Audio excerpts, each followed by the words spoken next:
Hello, good afternoon. Wetland वाले questions देखे आप लोग? हो रहा है कुछ? हो रहा है कुछ? नाम वाम होगा, वो हो सकता है थोड़ा अटक रहे होंगे। कुछ नाम या कुछ ऐसे स्पीसीज का नाम पूछ ले।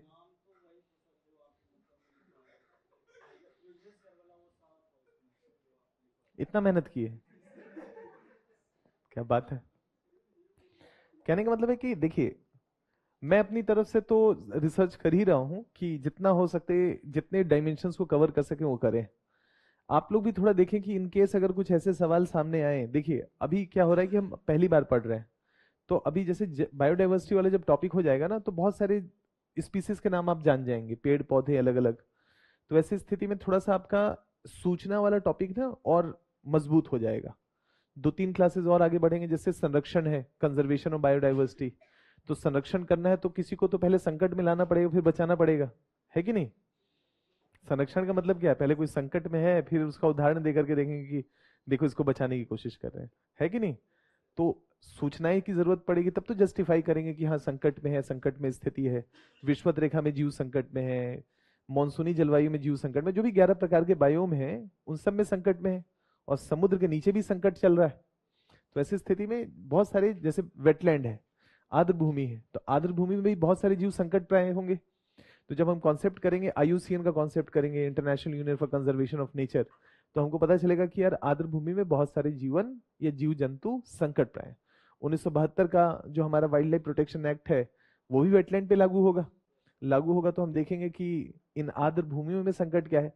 तो ऐसा कुछ जीव जंतु वाला अगर टॉपिक हो ना, कुछ अगर स्पीसीज का नाम दे रहा हो उसको छोड़ करके, क्योंकि वो तो आगे होगा, बहुत सारी सूचनाएं हैं। कुछ ऐसे वेटलैंड का कॉन्सेप्ट वॉन्सेप्ट हो जिसको लेकर के स्टेटमेंट दे रहा हो, है ना? वो वो देखिएगा। अब अगर पहले संकट में लाएंगे, कंजर्वेशन करना होगा, तो उसके लिए कुछ प्रयास चलेंगे। प्रयास चलेंगे तो अंतर्राष्ट्रीय प्रयास भी होंगे उसको लेकर के। संरक्षण करना है तो वैसे कुछ संगठन अभी मैंने चर्चा नहीं किया। तो संगठन मतलब सूचना वाला टॉपिक छोड़ करके कॉन्सेप्चुअल चीजों को देखिएगा कि टॉपिक हो रहा है कि नहीं हो रहा है। ठीक है? हाँ ये बात भी सही, मतलब ये तो ठीक कह रहे हैं कि सूचना वाला टॉपिक, मतलब एक आध स्टेटमेंट ऐसा होता है जो सूचना वाला तो रहता ही है।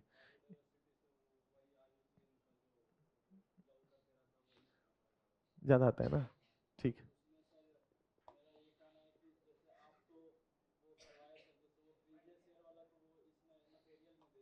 हम्म,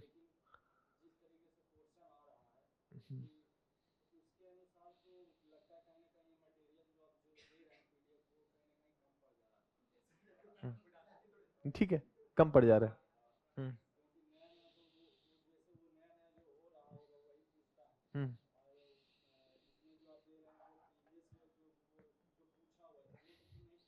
मैं नहीं, वो देता ही नहीं हूँ। देखिए यहाँ से देखिए, आज शुरू होगा और ये चलता रहेगा सूचना। धीरे धीरे करके लोड बढ़ाया जाता है, एक ही बार में नहीं, है ना? तो ये आज बायोडाइवर्सिटी है, तो विविधता की चर्चा करने के लिए इतनी सूचनाएं आपको याद रखनी पड़ेंगी। और ये इस साल की सूचनाएं हैं। ठीक है? लोड बढ़ाएंगे, टेंशन नहीं लीजिए। ठीक है, तो आज काफी सारा सूचना पे काम करेंगे। मतलब कहने का मतलब है, द पॉइंट इज, देखिए उनको ऐसे गलत बात नहीं है, ठीक बात कहा है उन्होंने कि इंफॉर्मेशन वाले पक्ष जो है ना, जैव विविधता का सिंपल मतलब ऐसा है कि सिर्फ कॉन्सेप्ट से काम नहीं चलने वाला है। मैं तो कई बार ये बात कहा भी हूँ, हमको खूब सारे इंफॉर्मेशन पे काम करना पड़ेगा। और यही है ज्योग्राफी और इन्वायरमेंट का अंतर। क्योंकि ज्योग्राफी में हमने बहुत कॉन्सेप्ट बनाए, इन्वायरमेंट में भी काफी सारे कॉन्सेप्ट है। लेकिन यूपीएससी का नेचर ऐसा है कि प्रैक्टिकल है। पर्यावरण का मतलब है कि भूगोल का ही अप्लाइड पार्ट पर्यावरण है। 11 प्रकार के जलवायु प्रदेश में क्या तापमान और आर्द्रता से उस क्षेत्र का जीव क्या मुक्त हो सकता है? नहीं हो सकता है। हमने ध्रुवी भालू देखा था ना। ध्रुवी भालू को बड़ा होना पड़ेगा, उसका सरफेस एरिया बढ़ाना पड़ेगा, सेल के नंबर्स बढ़ाने पड़ेंगे ताकि वो हीट जनरेट करे, उसको करना पड़ेगा। लेकिन वही ध्रुव भालू की का अभी रिसर्च हो रहा है, तो पता चला है कि उसका साइज जो है वो छोटा हो रहा है। उसके आकार में, मतलब उसका जो एरिया है उसमें रिडक्शन हो रहा है। क्यों? क्लाइमेट चेंज हो रहा है कि नहीं? तो मुक्त नहीं हो सकता है कोई भी जीव। तो कहने का मतलब है हमको खूब सारी ऐसी सूचनाओं की जरूरत पड़ेगी। शुरू करते हैं, ठीक है? तो ठीक एनालिसिस है ना, उसी के अनुसार लगातार काम करते रहिए। जैव विविधता सिंपल सा टॉपिक है, कुछ मुश्किल टॉपिक नहीं है। बस थोड़ा कई जगह पे alpha beta gamma, species richness, ऐसे कुछ शब्दों का इस्तेमाल होता है। तो उसका थोड़ा एक अच्छा पकड़ होना चाहिए, उसके उदाहरण होने चाहिए, उसकी एक समझ होनी चाहिए, और हमारा टॉपिक कंप्लीट हो जाएगा। ठीक है, आज की क्लास थोड़ी छोटी रहेगी, रीजन वो थोड़ा फार्मर प्रोटेस्ट चल रहा है, तो वो जब वापस जाते हैं ना तो किलोमीटर किलोमीटर 2-4 किलोमीटर का लंबा जाम लग जाता है, तो घर पहुंचने में काफी लेट हो जाता है, तो थोड़ा पहले छूट जाएंगे। तो ऑफिस के जो 5 बजे ऑफिस छूटता है ना, उससे पहले मतलब उसको क्रॉस कर जाएंगे। तो क्या बोले, कल थोड़ा क्लास जल्दी कर लेंगे, है ना। आज वो हमको मालूम नहीं था, भूल गए थे दिमाग से, जब सुबह आए ना तो देखे कि यार पूरी बैरिकेडिंग हो रखी है, तो समझ में आ गया कि आज तो शाम यहीं बीतने वाला है ना। तो ये हुआ, तो कल थोड़ा सा पहले कर लेंगे क्लास, 12:30। कल क्लास है ना, कल क्लास है, डबल क्लास है। अच्छा चलिए, अभी हमारी क्लास कितने बजे है? सुबह 9 बजे से, तो कोई बात नहीं, 9 बजे का तो कोई प्रॉब्लम ही नहीं है, 1 बजे वाले का प्रॉब्लम था, 9 बजे का प्रॉब्लम नहीं है। अब चलिए, अब करने दी, 5-7 मिनट निकल गया ना ऐसे ही करते करते। देखिए, बायोडाइवर्सिटी, जैव विविधता हमारा टॉपिक है, सिंपल सा टॉपिक है, कोई मुश्किल टॉपिक नहीं है। जैव विविधता का सिंपल मतलब क्या है, तो ऐसे समझ लीजिए, क्या मानवों में भिन्नताएं पाई जाती हैं, विविधताएं पाई जाती हैं, है ना, ह्यूमन बीइंग, है ना। विभिन्न प्रकार के आप कह सकते हैं कि इथनिक डाइवर्सिटी हमें देखने को मिलती है। मोंगलॉइड भी माने जाते हैं, है ना, ऑस्ट्रोलॉइड्स भी हैं, है ना, द्रविडियन भी है, अलग अलग, मतलब एंथ्रोपोलॉजी में जब सोशलॉजी पढ़ेंगे तो आप इन विविधता के बारे में पढ़ेंगे। बहुत प्रकार के इथनिक कम्युनिटी, जिसको रेसिज्म कहा जाता है, तो अब रेस शब्द का इस्तेमाल नहीं करते, क्योंकि रेसिज्म जो है वो केवल आपके फिजिकल अपीयरेंस पे है, तो इसकी जगह हम इथनिक शब्द का इस्तेमाल करते हैं। तो आपको भी रेशियल की जगह, रेशियल डाइवर्सिटी की जगह इथनिक डाइवर्सिटी शब्द का इस्तेमाल किया जाता है। तो इथनिसिटी में दोनों पक्ष आ जाते हैं, भौतिक या फिजिकल अपीयरेंस भी, और साथ साथ सांस्कृतिक आयाम भी। तो यहां पर हमारा मेन पर्पज है कि जब हम देखते हैं विश्व भर में, तो हमको मालूम है कि अफ्रीका के लोग भारत भारत के लोगों से थोड़ा भिन्न दिखते हैं, चाइना के जो लोग हैं वो भारत की तुलना में थोड़े भिन्न दिखते हैं, है ना। और जो यूरोपियंस हैं, उनका आकार, उनका रंग वंग वो भारत की तुलना में थोड़ा सा डिफरेंट होता है, अलग अलग है। अब अगर हम देखें तो इसका मतलब है कि मानवों के बीच में भी भिन्नताएं पाई जाती हैं, यानी विद इन स्पीशीज डाइवर्सिटी पाई जाती है। तो जैव विविधता का मतलब है कि कोई एक पार्टिकुलर जीव है, उस जीव के भी विभिन्न प्रकार हो सकते हैं। उदाहरण के लिए भालू हमने देखा, तो विषुवत रेखा के आसपास रहने वाला भालू और ध्रुवीय क्षेत्र में रहने वाले भालू में भिन्नताएं होंगी। हमने एक मछली का उदाहरण देखा था कि मीठे पानी में रहने वाला मछली खारे पानी में रहने वाले मछली से उसका भिन्नता होगा, है ना, उसका फिजियोग्राफी भी अंदर से अलग होगा, है फिश ही, लेकिन उसमें भिन्नता होगी। तो विद इन स्पीसीज हो सकता है, मतलब एक पार्टिकुलर स्पीसीज के अंदर भी बहुत सारी भिन्नताएं या विविधताएं हो सकती है। अब अगर हम देखें तो हम जहां रहते हैं, हमारे आसपास बहुत सारे, अगर पानी में देखेंगे तो मछलियां रहती हैं, कछुआ रहता है, डॉग रहता है, कुत्ता रहता है आसपास, नहीं। आसमान में देखेंगे तो क्या रहते हैं, पक्षियां रहते हैं।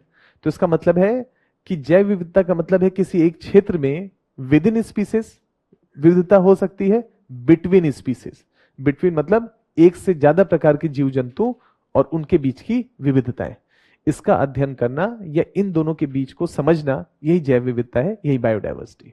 क्लियर है, ये तो कॉन्सेप्ट हो गया, मतलब समझ गए। With in and between, with in का मतलब है कि हम जैसों के बीच में भी भिन्नताएं होंगी या विविधताएं होंगी, और हमारे अलावा भी बहुत सारे जीव जंतु होंगे। इन सब के बारे में पढ़ना, उनके बारे में अध्ययन करना, यही बायोडाइवर्सिटी का आधार है। अब किसी भी इकोसिस्टम की बात करें, अब इस कॉन्सेप्ट को थोड़ा आगे बढ़ाते हैं। किसी भी इकोसिस्टम की बात करें तो उसमें मैंने आपके साथ शुरुआती क्लास में कम्युनिटी शब्द का इस्तेमाल किया था। कम्युनिटी का मतलब क्या है, एक दूसरे पे निर्भर है, एक दूसरे के साथ इंटरैक्ट कर रहे हैं, एक दूसरे के साथ जुड़े हुए हैं। तो जंगल में एक कम्युनिटी का मतलब क्या हो गया, एक कम्युनिटी का मतलब है घास खाने वाला हिरण, है ना। अब शेर, इस हिरण माने या ना माने, है ना, लेकिन शेर उसका कम्युनिटी का हिस्सा है। क्यों, उसका इंटरेक्शन हो रहा है कि नहीं। और इंटरेक्शन क्या है, शेर हिरण को देखते ही खा जाएगा, भूख लगा है वो खाएगा, तो वो कम्युनिटी रिलेशन क्या है, वो उसको खाएगा, खा करके वो अपना पोषण पूरा कर रहा है। लेकिन अगर हम इकोसिस्टम में जो food chain of food pyramid देखते हैं, वो क्या है, एक कम्युनिटी है जिनका आपस में इंटरेक्शन हो रहा है, एक दूसरे की जरूरत है कि नहीं। अगर ऐसा नहीं होगा तो हिरण को लग रहा होगा कि शेर मेरा दुश्मन है, लेकिन अगर शेर ना हो तो हिरण की संख्या को कंट्रोल करने वाला कोई नहीं होगा, और संख्या को कंट्रोल करने वाला नहीं होगा तो जो फॉरेस्ट में घास वास उग रहा है जिसको वो खाता है, अनकंट्रोल्ड पॉपुलेशन के कारण उस हिरण का ही आने वाले समय में पूरा स्पीसीज एक्सटिंक्शन हो सकता है। क्यों? क्योंकि डिग्रेडेशन होगा उस पार्टिकुलर बायोम का, इकोसिस्टम का, उस पूरी प्रक्रिया में लॉन्ग टर्म में वहां पर वो हिरण भी नहीं रह पाएगा। तो ऐसे में शेर क्या है? बैलेंसर है, बैलेंस कर रहा है ना, बैलेंस को मेंटेन किया हुआ है। नहीं, तो यहां पर कम्युनिटी का मतलब क्या है? आपस में इंटरेक्शन, और कम्युनिटी का इंटरेक्शन विद इन स्पीसीज भी होगा। हिरण हिरण के साथ रह रहा है, हिरण शेर के साथ भी रह रहा है, मतलब शेर उसका शिकार कर लेता है। तो इसका मतलब है कि विद इन स्पीसीज भी डिफरेंसेस है या विविधता हो सकता है, और साथ ही साथ बिटवीन स्पीसीज भी विविधता हो सकता है। इसका अध्ययन करना जैव विविधता का कोर एरिया, मतलब कोर पक्ष इसका यही है। जैसे अभी प्रारंभिक परीक्षा के पॉइंट ऑफ व्यू से पॉइंट छोड़ दें, परिभाषा के पॉइंट ऑफ व्यू से देखें, जैव विविधता सभी स्रोतों के जीवधारियों, कोई भी जीव जंतु, मध्य विविधता है इसमें स्थलीय, समुद्री, अन्य जलीय परितंत्र और स्रोतों के ऐसे समूह जिनके वे जीवधारी भाग हैं शामिल हैं। इसमें प्रजातियों के भीतर और प्रजातियों के बीच विविधता, प्रजातियों के भीतर एक ही जैसे हैं, उनके बीच में, जैसे भालू है, विषुवत रेखा वाला भालू, ध्रुवी भालू है ना, भीतर प्रजातियों के बीच। भालू अकेला थोड़ी रह रहा है, भालू किसी को खाएगा, उसको सील मछली चाहिए होगा, उसको पेंगुइन चाहिए होगा, उसको हो सकता है कि मछलियां चाहिए होंगी। ये क्या है? उसकी कम्युनिटी का हिस्सा है। मतलब विद इन उस इकोसिस्टम विभिन्न प्रकार के जीव, बिटवीन स्पीसीज के बीच में विविधता है। इसका अध्ययन बायोडाइवर्सिटी है। अभी जो जैव विविधता का शब्द है, अगर प्रारंभिक परीक्षा के पॉइंट ऑफ व्यू से देखा जाए तो जैव विविधता शब्द का उपयोग किसने किया था? रोसन ने किया था, है ना। कब किया था? 1986 में। 1992 में पहली बार 1992 में, है ना, जलवायु परिवर्तन को लेकर के दुनिया के देश एक मंच पे एकत्रित हुए, है ना, रियो समिट हुआ। उस रियो समिट में एक बात निकल करके आई कि जलवायु परिवर्तन जो है उसको क्यों साधा जाना चाहिए, क्यों रोका जाना चाहिए, है ना, क्यों कंट्रोल किया जाना चाहिए, क्यों रिवर्स किया जाना चाहिए। उसका मूल एम है जैव विविधता का प्रोटेक्शन, पृथ्वी पे जीव जंतुओं के को जो संकट है उसको हम साध सके। तो यहां बात समझ में आई कि जलवायु परिवर्तन तो हो रहा है, उसको लेकर के तो प्रयास करना ही है, लेकिन क्यों जलवायु परिवर्तन को लेकर के प्रयास करना है? क्योंकि विश्व के जीव जंतुओं के लिए वो संकट है। तो क्यों ना साथ साथ जैव विविधता पे भी हम चर्चा करें।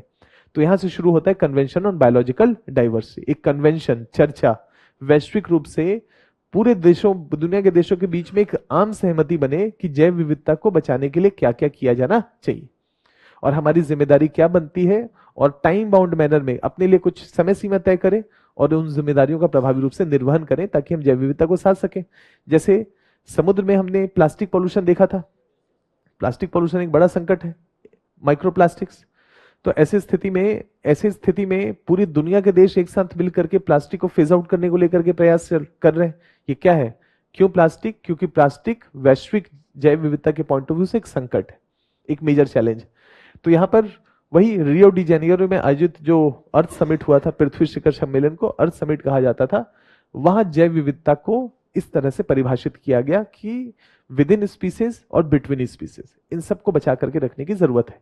जैसे अगर आपको ध्यान होगा, सिमलीपाल नेशनल पार्क किया था मैंने आपके साथ, एक एग्जाम्पल के रूप में रखा था ना आपके साथ, है ना। ब्लैक टाइगर रखा था ना।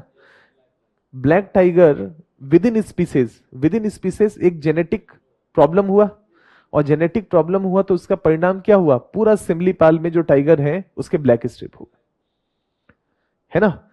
अगर विद इन स्पीसीज डाइवर्सिटी हो या उसका मिंगलिंग हम अन्य जो बाघ हैं देश के उनके साथ करें तो संभवतः हो सकता है कि इस जेनेटिक म्यूटेशन का सॉल्यूशन निकल जाए। लेकिन लंबे समय तक सिमलीपाल में जो बाघ हैं वो आइसोलेटेड रहने के कारण, अन्य जो नेशनल पार्क है उनके साथ उनका किसी प्रकार का संबंध नहीं होने के कारण, एक जीन पूल छोटा था, बहुत सिंपल सा, यानी कि 20-25 बाघ रह रहे थे कहां पर? सिमलीपाल में। उसी के बीच में जनरेशन टू जनरेट मिक्सिंग हो रहा था। एक के प्रॉब्लम ने 25 का प्रॉब्लम क्रिएट कर दिया। क्लियर है? अब इस प्रॉब्लम को रिजॉल्व करना है तो हमको उससे बेटर जीन की जरूरत है। विद इन स्पीसीज डाइवर्सिटी होनी चाहिए। उदाहरण के लिए मान लेते हैं कि हम देखते हैं ना कि कुछ चीजें जल्दी खराब नहीं होती हैं, कुछ चीजें जल्दी खराब हो जाती हैं। कुछ पेड़ पौधे ऐसे होते हैं कि उनके ऊपर फंगस लग भी जाए तो उसको रेसिस्ट करते हैं। रेसिस्ट करते हैं कि मतलब जल्दी से खराब नहीं होते, है कि नहीं? तो ऐसे में अगर कोई एक स्पीसीज है और उस स्पीसीज में अगर ऐसी कुछ जेनेटिक क्वालिटी है, तो हम उसका इस्तेमाल दूसरे पार्टिकुलर स्पीसीज में कर सकते हैं। इसी को जेनेटिक मॉडिफिकेशन कहा जाता है, जीएम क्रॉप्स। नहीं? तो भविष्य में सॉल्यूशन कब होगा? अगर जैव विविधता बचा रहेगा। अगर जैव विविधता होगा ही नहीं, तो भविष्य में अगर कोई संकट आएगा तो शायद उस जीन में जो डिफेक्ट आया उसका सॉल्यूशन किसी दूसरे जीन के रिप्लेसमेंट से संभव था। लेकिन अगर हमने उस जैव विविधता को एक्सटेंड कर दिया, खत्म कर दिया, डिस्ट्रॉय कर दिया, तो उस प्रॉब्लम का सॉल्यूशन हमको कभी नहीं मिल पाएगा। इस संदर्भ में क्या जैव विविधता को बचाया जाना, सहेजना एक जरूरी पक्ष है, एक इंपॉर्टेंट पहलू है। जैसे मैंने पहले भी एक एग्जांपल दिया सिनकोना का, कि मलेरिया का इलाज कहां मिला? विषुवत रेखा के सिनकोना।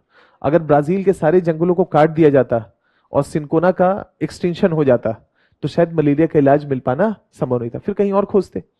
लेकिन एक लॉस हो जाता ना, और शायद अगर कोई दूसरा सोर्स नहीं होता तो हमेशा के लिए एक प्रॉब्लम स्थायी प्रॉब्लम हो जाती, मतलब उसका हम कोई प्रैक्टिकल सॉल्यूशन नहीं निकाल पाते, है कि नहीं? तो इसका मतलब है कि जैव विविधता एक इंपॉर्टेंट कॉन्सेप्ट है। तो 90 के दशक में ये बात समझ में आई कि जैव विविधता को बचाना, संजोना, प्रोटेक्ट करना एक महत्वपूर्ण पक्ष है। तो जैव विविधता को बचाना, इस पे यूपीएससी खूब सवाल पूछता है, क्योंकि अभी हम मतलब एक कॉन्सेप्ट बस रख देते हैं, पहले भी कहे थे, 6th मास एक्सटिंक्शन इवेंट, कि पृथ्वी 6th मास एक्सटिंक्शन इवेंट से गुजर रहा है। एक्सटिंक्शन इवेंट का मतलब होता है, एक्सटिंक्शन मतलब है तेज गति से विलुप्त होना। तो पृथ्वी पे बहुत सारे जीव जंतु बहुत तेज गति से विलुप्त हो रहे हैं। तो अभी हम 6th मास एक्सटिंक्शन इवेंट से होकर के गुजर रहे हैं, और अगर कोई जीव जंतु गुजर जाता है, एक्सटेंट हो जाता है, तो हमेशा के लिए एक जीन पूल हमने खो दिया। कोई भी एक जीवन के इवोल्यूशन में लाखों सालों का समय लगता है। हम अगर आज यात्रा में, आज होमोसेपियंस में पहुंचे हैं, तो हम ना जाने कितने, है ना, बंदरों के वंशज से होते होते होते होते यहां पर पहुंचे, एप से होते हुए यहां पहुंचे। होमोसेपियंस से पहले होमो इरेक्टस थे, उससे पहले एप थे, चिंपैंजी थे, ना जाने क्या क्या थे, है ना? तो कहने का मतलब द पॉइंट इज कि जो आज हम हैं, ये लाखों सालों का इवोल्यूशन है, एक दिन में संभव नहीं था। और आगे भी कहां जाएंगे ये भी नहीं मालूम है, कि इवोल्यूशन कहां जाकर के रुकेगा आज से लाखों साल के बाद, ये मानो कैसा होगा नहीं मालूम। लेकिन ये इवोल्यूशन की प्रक्रिया है, हमको इस पूरी प्रक्रिया में बचाना है, मतलब सहेजना है। ये फोकस था 1992 के रियो समिट का। और ऐसे में सहेजना तो बाद की बात है, पहले तो जैव विविधता को समझना जरूरी है। सहेजेंगे तो बाद में ना, पहले तो समझे कि यार जैव विविधता होता क्या है, कॉन्सेप्ट क्या है, अल्फा बीटा गामा डाइवर्सिटी क्या है, स्पीसीज रिचनेस क्या है। तो पहली बार बहुत प्रभावी रूप से, वैश्विक रूप से दुनिया के पर्यावरणविद मिल करके इस पूरे कॉन्सेप्ट को समझना शुरू करे, और एक कॉन्सेप्ट के रूप में, एक सब्जेक्ट मैटर के रूप में ये पॉपुलैरिटी हासिल करता चला गया। क्लियर है?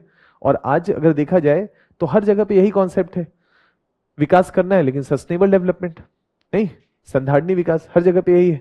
चाहे सेवा सेक्टर में हो, मैन्युफैक्चरिंग में हो, एग्रीकल्चर में हो, एग्रीकल्चर में ऑर्गेनिक फार्मिंग करना पड़ेगा, कृषि करना है नेचुरल फार्मिंग, कृषि करना है जीरो बजट फार्मिंग, है ना? ये क्या है? संधारणीय विकास, मतलब प्रकृति को बचाना है, जैव विविधता को सहेजना है, यही है ना? अब धीरे धीरे करके हम क्या कर रहे हैं, हम भारत का जो अपने बीज थे हाई यील्डिंग वेराइटीज की जगह, उन बीजों को सहेज रहे हैं, उनको प्रोटेक्ट कर रहे हैं। क्यों? उनके अंदर बहुत सारे गुण धर्म है, ड्रॉट रेसिस्टेंट है, सूखे में भी हो जाते हैं, न्यूट्रिशन की मात्रा ज्यादा है, बहुत सारे गुण हैं। तो ऐसी स्थिति में हम क्या कर रहे हैं, उसको बचाना चाहते हैं। जैसे काऊ है, भारत में गाय है, A1 milk, A2 milk, A3 milk, ऐसे करके मिल्क है। A2 मिल्क बहुत ही पॉपुलर मिल्क है। पॉपुलर मिल्क का मतलब है कि ऐसा, उसके अंदर ऐसे प्रोटीन्स के गुण जो शरीर में एक्स्ट्रा फैट नहीं बनने देते हैं, आपके इम्यून सिस्टम को बढ़ाते हैं। हमारे देश में जो गाय पाए जाते हैं उन वो A2 क्वालिटी के हैं, मतलब उच्च क्वालिटी के हैं, मतलब जो अपेक्षाकृत न्यूट्रिशन के में रिच हैं, प्रोटीन में रिच हैं, और साथ ही साथ आपके इम्यून सिस्टम को बढ़ाते हैं, फैट में कम है। और जो यूरोपियंस हैं, ये यूरोपियन काउ जो आजकल हम दूध पीते हैं, जर्सी जिसको कहा गया है ना, ये इनकी, इनमें अपेक्षाकृत A2 के मिल्क की क्वालिटी कम है। तो ये क्या है? जीन पूल है, गाय का जीन पूल। गाय विविध प्रकार के, है ना, उनकी क्वालिटीज विविध प्रकार की है। नहीं, इनको हमको बचाने की, सहेजने की जरूरत है। इस संदर्भ में ये टॉपिक है, और ये बायोडाइवर्सिटी का मतलब एक चर्चा है जिसपे हमको करना है।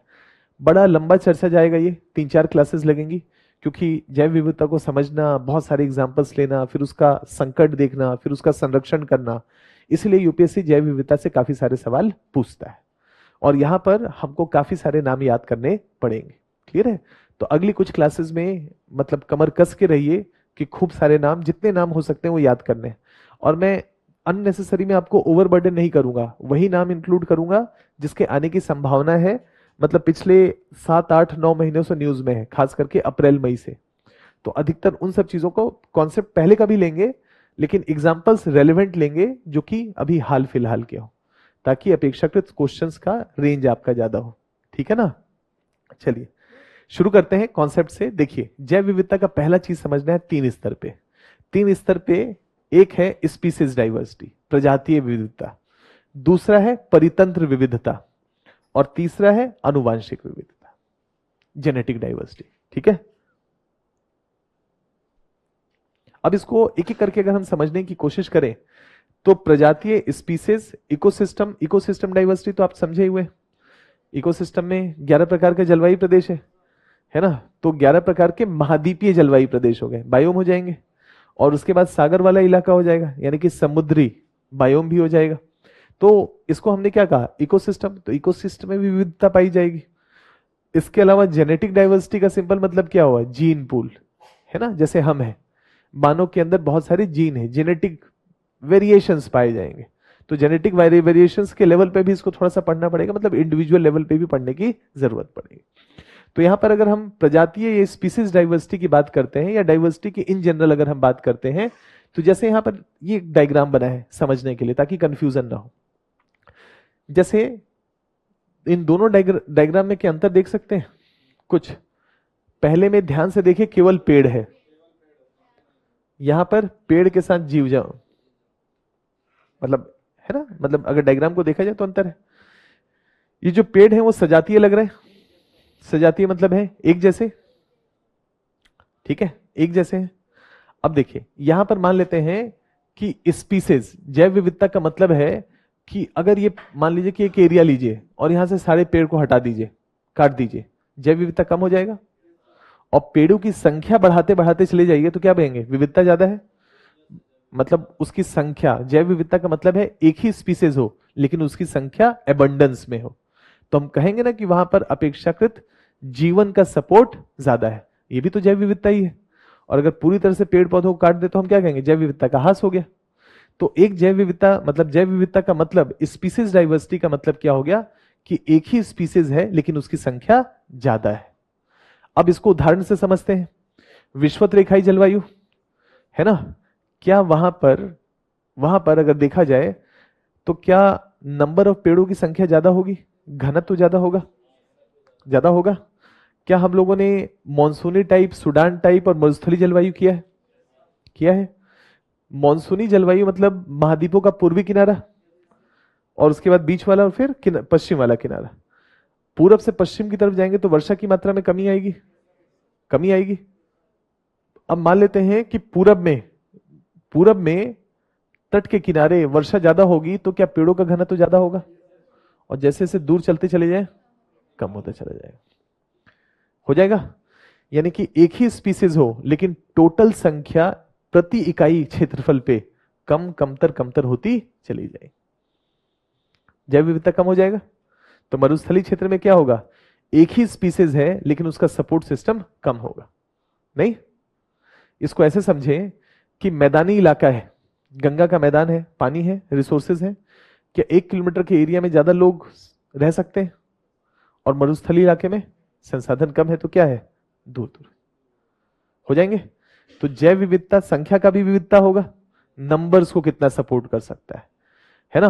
पूरे दुनिया भर के अलग अलग जलवायु प्रदेश में एक पार्टिकुलर क्षेत्र में मैक्सिमम संख्या कितनी सपोर्ट हो सकती है, ये उस जलवायु पे निर्भर करेगा कि उसका कैरिंग कैपेसिटी कितना है। विषुवत रेखा का कैरिंग कैपेसिटी ज्यादा होगा क्योंकि ऊर्जा ज्यादा है तो ज्यादा सपोर्ट करेगा।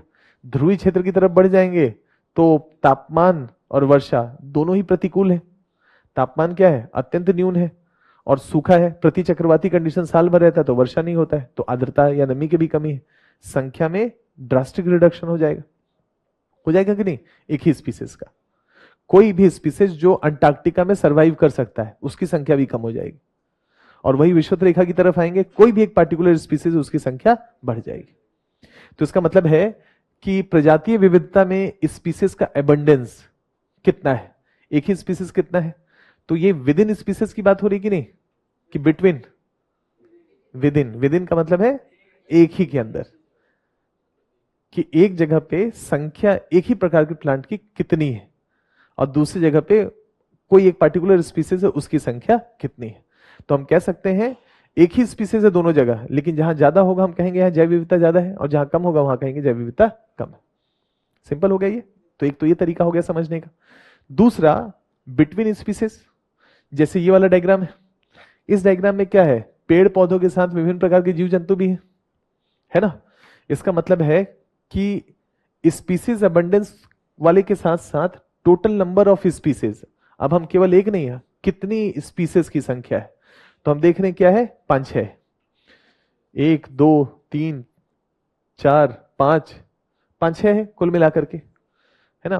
कोई एक आध छुपा उपा होगा, ये रहा एक, ये चिड़िया उड़िया है ना, छठवा हो गया ये, तो कुल मिलाकर 5-6। तो इसका मतलब है कि उसी क्षेत्र में 6 प्रकार के जीव जंतु हैं, 6 प्रकार के। तो इसको हमने क्या किया, स्पीसीज डाइवर्सिटी, कि एक ही जगह पे विभिन्न प्रकार के स्पीसीज साथ में सरवाइव कर रहे हैं। तो हम कह सकते हैं प्रजातीय विविधता में एक तो नंबर ऑफ स्पीसीज और एक ही स्पीसीज की संख्या कितनी है ना। अब इसको लॉजिक लगा करके आप सोच लीजिए, क्या विषुवत रेखा पे ये संख्या ज्यादा होती है, क्या विषुवत रेखा पे ये भी संख्या ज्यादा होगी, तो विषुवत रेखा पे दोनों ज्यादा होगी, संख्या टोटल नंबर ऑफ स्पीसीज की भी ज्यादा होती है, और साथ ही साथ बिटवीन स्पीसीज विभिन्न प्रकार के जीव जंतु भी पाए जाएंगे।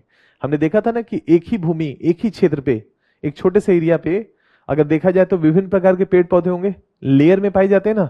एक सबसे ऊंचा पेड़ 60 फीट का, 30 से 60 फीट, एक उससे छोटा, एक उससे छोटा, एक उससे झाड़, है ना, ये सब पाए जाएंगे, है ना। लेयर्स में होता है, विभिन्न प्रकार के लेयर, कम से कम 3 लेयर पाए जाएंगे। तो इसका मतलब क्या है, 3 प्रकार के तो पेड़ पौधे तो होंगे, एक छोटे साइज वाला, एक मध्यम साइज वाला और एक सबसे ऊंचे से। क्लियर है। अब ये कॉन्सेप्ट क्लियर हो गया। अब यहां से देखते हैं, जैसे अगर मैं कहूं आपको boreal forest, taiga forest, taiga, है ना, टैगा फॉरेस्ट क्षेत्रों में विषुवत रेखाई क्षेत्रों की तुलना में, विषुवत रेखाई क्षेत्रों की तुलना में जो है टोटल नंबर ऑफ स्पीसीज की संख्या बोरियल फॉरेस्ट में ज्यादा होता है विषुवत रेखा की तुलना में, है ना।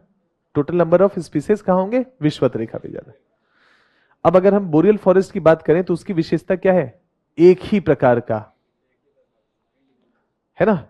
तो अगर हम एक ही प्रकार का पेड़ कहें, तो अब अगर हम बात करें कि एक क्षेत्रफल इकाई पे विषुवत रेखा की तुलना में, है ना, बोरियल क्षेत्र में अपेक्षाकृत एक ही प्रकार की स्पीसीज की संख्या ज्यादा होती। ये स्टेटमेंट ठीक होगा, समझ गए। मतलब इस तरीके से यूपीएससी आपसे सवाल जानना चाहेगा, कॉन्सेप्ट समझना चाहेगा। कुल मिलाकर के अगर हम ठंडे क्षेत्रों की तरफ बढ़ते हैं, ठंडे क्षेत्रों की तरफ बढ़ते हैं, तो इसकी संख्या में कमी आनी चाहिए,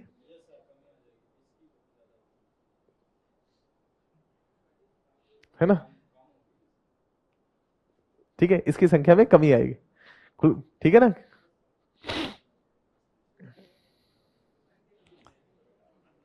ठीक है, कोई बात नहीं।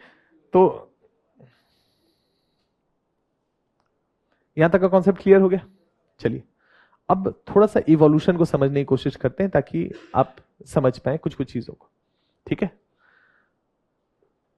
ज्योग्राफी पूरा हो गया, हो गया ना। चलिए, मतलब नदियों को छोड़ करके, हाँ मतलब आप छोड़ेंगे नहीं, हमको मालूम है, हमको करेंगे नदी वाला। पहले इंडोनेशिया का एक मैप देखते हैं, इसकी जरूरत पड़ेगी, इसलिए कहीं दूसरे प्रकार से इवोल्यूशन पूछा तो वो भी मालूम होना चाहिए। ये इंडोनेशिया का मैप है, ठीक है।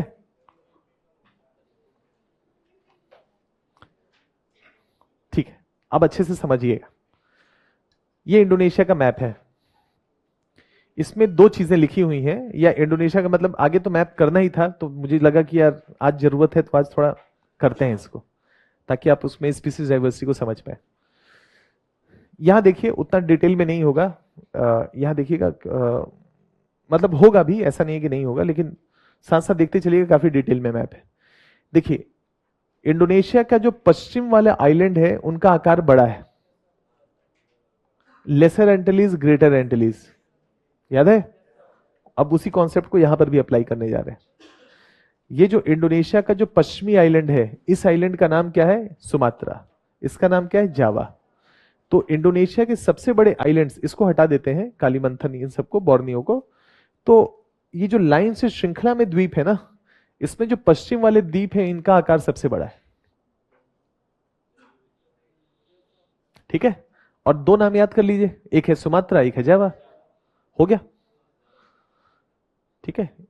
अब यूपीएससी पूछेगा इधर से सवाल, छोटे छोटे वालों से, तो अब इस पे काम करते हैं थोड़ा, क्योंकि जावा सुमात्रा तो हर कोई जानता है। अब यहां से जब हम आगे बढ़ते हैं तो यहां एक छोटा सा आइलैंड है बाली। ठीक है, इसको ऐसे लिखते नहीं है, साफ रहेगा, बाली। उसके बाद यहां पर एक आइलैंड है, उसका नाम है लोम्बोक, छोटा सा आइलैंड है। ठीक है, लोम्बोक। तो ये भी ध्यान रहना चाहिए, क्यों अभी बताते हैं। लंबोक आइलैंड याद रख लीजिए, ये एक डिवाइडिंग लाइन है अभी। लंबोक कहाँ है? इंडोनेशिया में, छोटा सा आइलैंड है। और उसके बाद फिर बाकी सब, सुम्भावा है, सुम्बा है, सुवू है, ये बड़ा अच्छा नाम है, रोटी है ना। कुल मिलाकर के इधर जो आइलैंड्स हैं इनका आकार छोटा है, और इधर जो आइलैंड है इनका आकार अपेक्षाकृत बड़ा है। इसीलिए सेम कॉन्सेप्ट जो वेस्ट इंडीज में लगा था, ग्रेटर और लेसर एंटिलीज, तो इधर वाले आइलैंड्स को कहा जाता है सुंडा आइलैंड। ये जो जावा और सुमात्रा है ना, इनको कहा जाता है सुंडा। और यहां देखिए क्या लिखा है? लेसर सुंडा। ठीक है, लेसर सुंडा, मतलब वही सेम, ग्रेटर और लेसर एंटिलीज। याद आ गया? ग्रेटर और लेसर एंटिलीज। तो इनमें से प्राचीन कौन सा होगा ये बताइए? प्राचीन, वो प्राचीन होगा। ठीक है, ठीक है, वही आप वही समझिए। पहले कौन बना होगा? पहले ये बना होगा? नहीं, ये बाद की प्रक्रिया होगी। ग्रेटर और लेसर एंटिलीज बताए ना, बार बार यही कह रहे हैं। ग्रेटर और लेसर एंटिलीज के माध्यम से ग्रेटर एंटिलीज पहले बना, क्यूबा वाला हिस्सा, हैती वाला हिस्सा, वो सब पहले बना, और लेसर एंटिलीज बाद में बना। क्लियर है? सेम कॉन्सेप्ट यहां अप्लाई कर दीजिए, ये हिस्से पहले बने हैं और ये हिस्सा बाद में बना है। ठीक है, क्यों इसका इस्तेमाल कर रहे हैं? क्योंकि हम पढ़ रहे हैं जैव विविधता। अब आप बताइए कि क्या इवोल्यूशन के लिए, जीव जंतु के विकास के लिए समय चाहिए? तो अब बताइए जैव विविधता इंडोनेशिया में कहां ज्यादा होगा? पश्चिम में या पूरब में? आराम से सोचिए और बताइए। पश्चिम में होगा। लॉजिक समझ में आ गया? समझ में आ गया? इवोल्यूशन के लिए जो भी यहां पर, खास करके हम महाद्वीपों की बात करें, महाद्वीपों पे रहने वाले जीव जंतु, तो जब महाद्वीप ही नहीं होगा तो जीव जंतु कहां से होगा? और अगर महाद्वीप बन गया, महाद्वीप या आइलैंड कहने का मतलब है, अगर बन गया तो इसका मतलब है कि जब बन जाएगा तो उस पर जीवन का भी शुरुआत होगा। और पहले कौन बना? पश्चिम वाले, मतलब सुमात्रा और जावा। तो ऐसे में इंडोनेशिया में क्या सभी जगह पे, विषुवत रेखा पे होने के कारण क्या सभी जगह जैव विविधता बराबर होगा? नहीं होगा। पश्चिम वाले हिस्से में जैव विविधता ज्यादा होगा, पूर्व वाले में कम होगा, क्योंकि ये हाल की घटना है। नहीं समझ में आ रहा है? ठीक है, तो अब संख्या के भी माध्यम से बात करें, जो पीछे बात किए थे, एक ही स्पीसीज का नंबर, और दूसरा विद इन बिटवीन स्पीसीज का डाइवर्सिटी, ये दोनों ही पश्चिम वाले इलाके में अपेक्षाकृत ज्यादा होगा। ठीक है, आप सेम कॉन्सेप्ट अप्लाई कर दीजिए ग्रेटर और लेसर एंटिलीज पे, है ना। इसलिए वहां पर बता करके भी बोले थे कि बाद में भी इसका इस्तेमाल करेंगे, है ना। अब उसी कॉन्सेप्ट का दोबारा इस्तेमाल करें तो यूपीएससी आपसे सवाल पूछेगा इंडोनेशिया के संदर्भ में, कहेगा इंडोनेशिया विषुवत रेखा पे है, ऐसी स्थिति में पूर्वी और पश्चिमी इंडोनेशिया में समान जैव विविधता पाई जाती है ना। स्टेटमेंट गलत होगा। पश्चिमी हिस्से का इवोल्यूशन पहले हुआ है, तो ऐसी स्थिति में वहां पर अपेक्षाकृत जीव जंतु ज्यादा पाए जाए, है ना। With in species, between species, ये दोनों ही डाइवर्सिटी अपेक्षाकृत ज्यादा होगी। ठीक है, अब यहीं पर दूसरा पॉइंट भी आपके सामने ऐड करते हैं, मतलब इसी में थोड़ा और समझते हैं।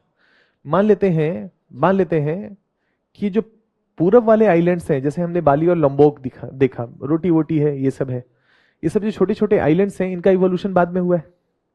तो इसका मतलब है कि ये जो आइलैंड है, इस आइलैंड से पहले तो महासागर होगा, आइलैंड से पहले तो महासागर होगा। तो महाद्वीपों पे रहने वाले, जमीन पे रहने वाले जीवों की संख्या ज्यादा होनी चाहिए कि कम होनी चाहिए? और पानी पे रहने वालों की ज्यादा होनी चाहिए। समझ पा रहे हैं?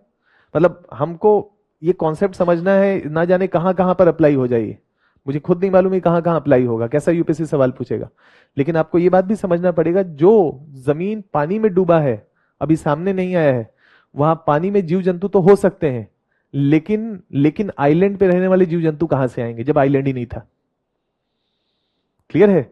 इसका मतलब है कि यहां पर समुद्र में विविधता ज्यादा होगी और आइलैंड पे विविधता अपेक्षाकृत कम होगी, क्योंकि हाल की घटना है।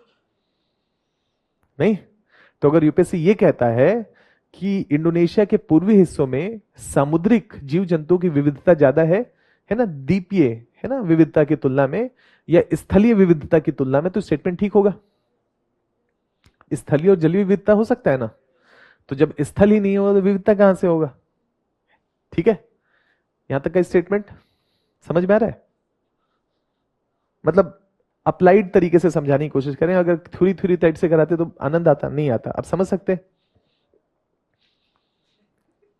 ठीक है, मजा इंजॉय करना ही चाहिए, लर्निंग अपने आप में ही फन है।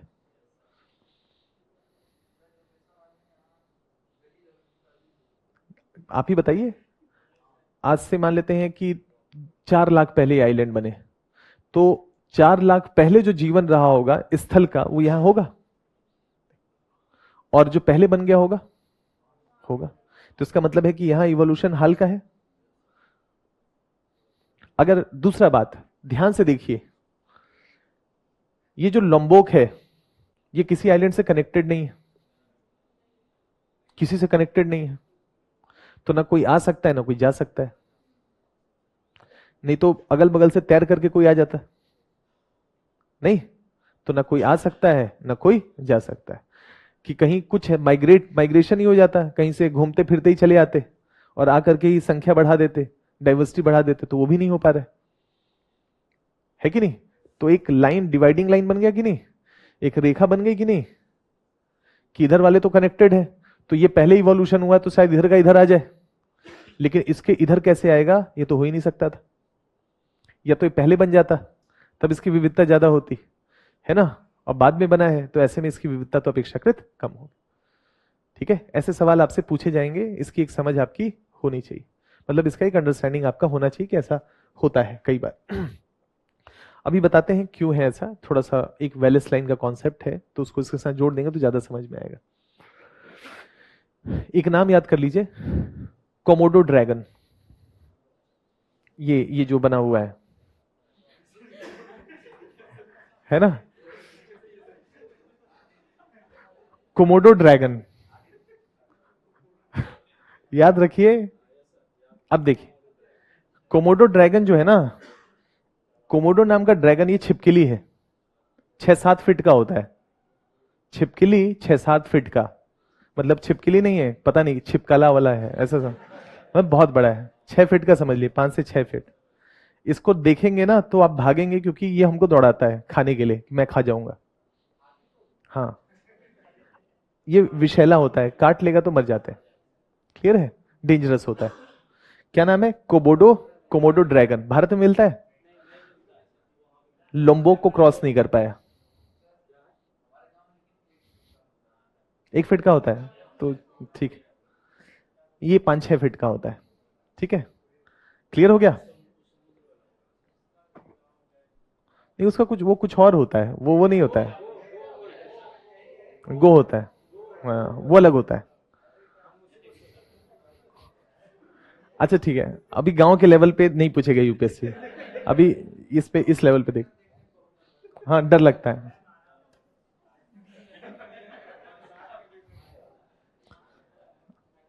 कोमोडो ड्रैगन है ना, ये शब्द ध्यान में रखना है, कोमोडो ड्रैगन। ठीक है, कोमोडो, यहां पर ध्यान से देखेंगे, एक आइलैंड है यहां पर कोमोडो, ये देखिए, एक छोटा सा आइलैंड है कोमोडो, वहां पर इसका इवोल्यूशन हुआ, फिर इन सब जगहों पे जब इन सारे आइलैंड्स में देखने को मिला और यहां पर इसकी संख्या ज्यादा हो गई तो कोमोडो आइलैंड पे दिखा तो उसका नाम पड़ गया कोमोडो ड्रैगन। ठीक है, मतलब यहां पर एक छोटा सा आइलैंड है कोमोडो इंडोनेशिया में, तो उसी के नाम पे इसका नाम पड़ गया कोमोडो ड्रैगन। ठीक है, इसी लेसर सुंडाज आइलैंड में ही अवस्थित है। अब ये बताइए कि जब ये आइलैंड बना उसके बाद इसका इवोल्यूशन हुआ। जब ये आइलैंड बना तो ये सरीसृप जो है वो पानी से निकल करके एम्फीबियन होगा ना, मतलब पानी से निकल करके जमीन पे रहना शुरू किया, फिर इसका इवोल्यूशन उस पूरी प्रक्रिया में हुआ। इसलिए कोमोडो ड्रैगन इस पार्टिकुलर ये जो बीच में लोम्बोक है ना और फ्लोर सी है, यहां पर फ्लोर स्ट्रेट है, इसके आगे ये हमको देखने को नहीं मिलता है। एक यूनिक डेवलपमेंट हो रहा है, एक यूनिक डाइवर्सिटी हो रहा है, क्योंकि इसके लिए क्रॉस कर पाना मुश्किल था, पानी को नहीं क्रॉस कर पाया तो इसके इधर ही रह गया, इसके इधर नहीं जा पाया। क्लियर है? तो यूपीएससी आपसे ऐसा कुछ जानना चाहेगा कि आइसोलेशन में क्या विविध प्रकार की जैव विविधता होती है। जैसे मान लेते हैं कि ये बात की घटना है, ये हाल की घटना है इंडोनेशिया के इतिहास में, या जब हमारा पूरा भारत बन चुका था तब तक ये तो था भी नहीं। ये तो जो भी इंडियन प्लेट जब सुंडा प्लेट के साथ टकराया, ज्वालामुखी की क्रियाएं हुई, तो जो भी मैग्मा बाहर निकला उसके निक्षेपण से धीरे धीरे करके आइलैंड बाहर आ रहा है। द्वीपीय चाप है, आइलैंड आर्क है, तो उस प्रक्रिया में नवीन आइलैंड का निर्माण आज भी जारी है, तो उस प्रक्रिया का हिस्सा है।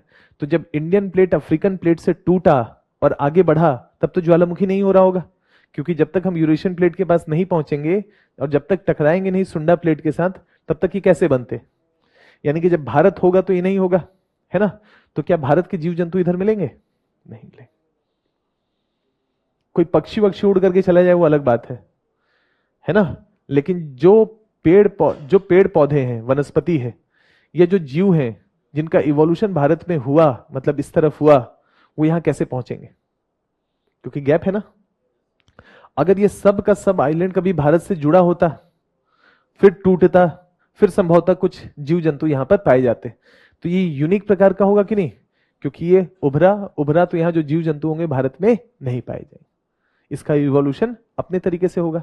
तो यहां जो जीव जंतु होंगे वो यूनिक कैरेक्टर के होंगे, जिनका विस्तार हमको पश्चिम की तरफ नहीं मिलेगा और पश्चिम के जीव जंतु यहां नहीं मिलेंगे, है ना। एक यूनिक स्पीसीज डाइवर्सिटी आप कह सकते हैं, एक यूनिक डाइवर्सिटी, ये एक यूनिक रीजन डेवलप हो रहा है।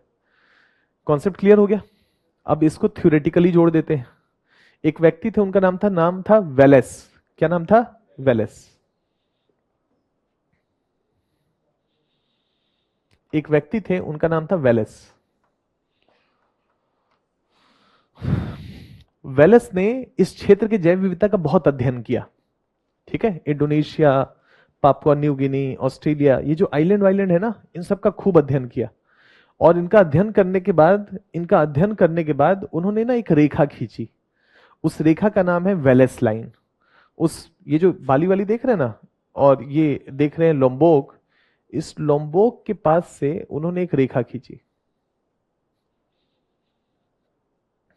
और रेखा खींचने के बाद कहा कि इधर के जो आइलैंड्स हैं वो किसी भी तरीके से इधर के आइलैंड से कनेक्टेड नहीं है। ये जो आइलैंड्स आप देख रहे हैं इसका नाम है सुंडा प्लेट। ये इसका जो ये सब हिस्से हैं, ये कभी ना कभी ये जो नीचे एशियन प्लेट है ना, यूरेशियन प्लेट, इस यूरेशियन प्लेट से ये हिस्से टूट करके भी बाहर आए हैं, और बाद में ज्वालामुखी का विस्फोट होकर के इसमें मैग्मा का निक्षेपण हो रहा है, तो और इसका विस्तार हो रहा है। लेकिन ये पूरा हिस्सा एशियन प्लेट का ही टूटा हुआ हिस्सा है। तो ये इवोल्यूशन की प्रक्रिया में पहले एशियन प्लेट का हिस्सा था, लेकिन अब ये टूट करके अलग हो गया है। इसके इस तरफ के जो आइलैंड्स हैं वो नवीन है, नए बने हैं, उनका इवोल्यूशन हाल का ही है। नाम क्या पड़ गया? लेसर सुंडास। तो इस तरफ के जो आइलैंड्स हैं ये नवीन बनने की प्रक्रिया में है, और नवीन बने हैं, और एक क्लियर हमको एक लाइन नजर आता है कि मान लेते हैं कि ये आइलैंड इससे कनेक्टेड हो, ये इससे कनेक्टेड हो, ये इससे कनेक्टेड हो, ये इससे कनेक्टेड हो, ये इससे कनेक्टेड हो, तो इधर का जीव घूम फिर करके यहां आ जाएगा। लेकिन अगर हमको कोई एक ऐसा पॉइंट दिख जाए जिसके इस तरफ कोई भी आइलैंड इधर के आइलैंड से कनेक्टेड ना हो, तो इधर जो जीव जंतुओं का इवोल्यूशन होगा वो इधर की तुलना में बिल्कुल डिफरेंट हो सकता है ना। इधर के जीव जंतु इधर नहीं पाए जाएंगे। जैसे कि एक है कोमोडो ड्रैगन, दूसरा ऑस्ट्रेलिया में पाए जाने वाला कंगारू, इस रेखा के बियॉन्ड ये जानवर हमको देखने को मिलता ही नहीं, दुनिया में कहीं भी देखने को नहीं मिलता है। क्योंकि जब ऑस्ट्रेलिया भारत से टूटा तो उस टूटते समय कंगारू नहीं रहा होगा, जब टूटा होगा और ऑस्ट्रेलिया आगे बढ़ा होगा तो उस पूरी प्रक्रिया में एक जीव का इवोल्यूशन हुआ होगा। जो भी क्लाइमेटिक कंडीशन हो, दलदली भूमि रहा हो, दो पैर बाहर रखने हो, जिस जिस भी जलवायु से होकर के गुजरा, उससे एक जीव जंतु का इवोल्यूशन हुआ, कंगारू। और जब कंगारू का इवोल्यूशन हुआ तो ऑस्ट्रेलिया ऑलरेडी इस हिस्से से दूर जा चुका था, और बाद में जो भी आइलैंड्स यहां पर बने, है ना, हो सकता है कि ऑस्ट्रेलिया के आसपास छोटे छोटे आइलैंड्स हैं, वहां पर भी इसका इवोल्यूशन हुआ हो, लेकिन ये बाद की घटना होगी, मतलब इवोल्यूशन के इतिहास की बाद की घटना होगी। वो इनके साथ कनेक्ट नहीं रह पाया, इसलिए कंगारू हमको इस लेखा या लॉम्बॉक स्ट्रेट के पास से पूरब में ही मिलता है। पापुआ न्यू गिनी में मिल जाएगा, यहां किसी आइलैंड में मिल जाएगा, लेकिन इसके बियॉन्ड क्रॉस नहीं कर पाए।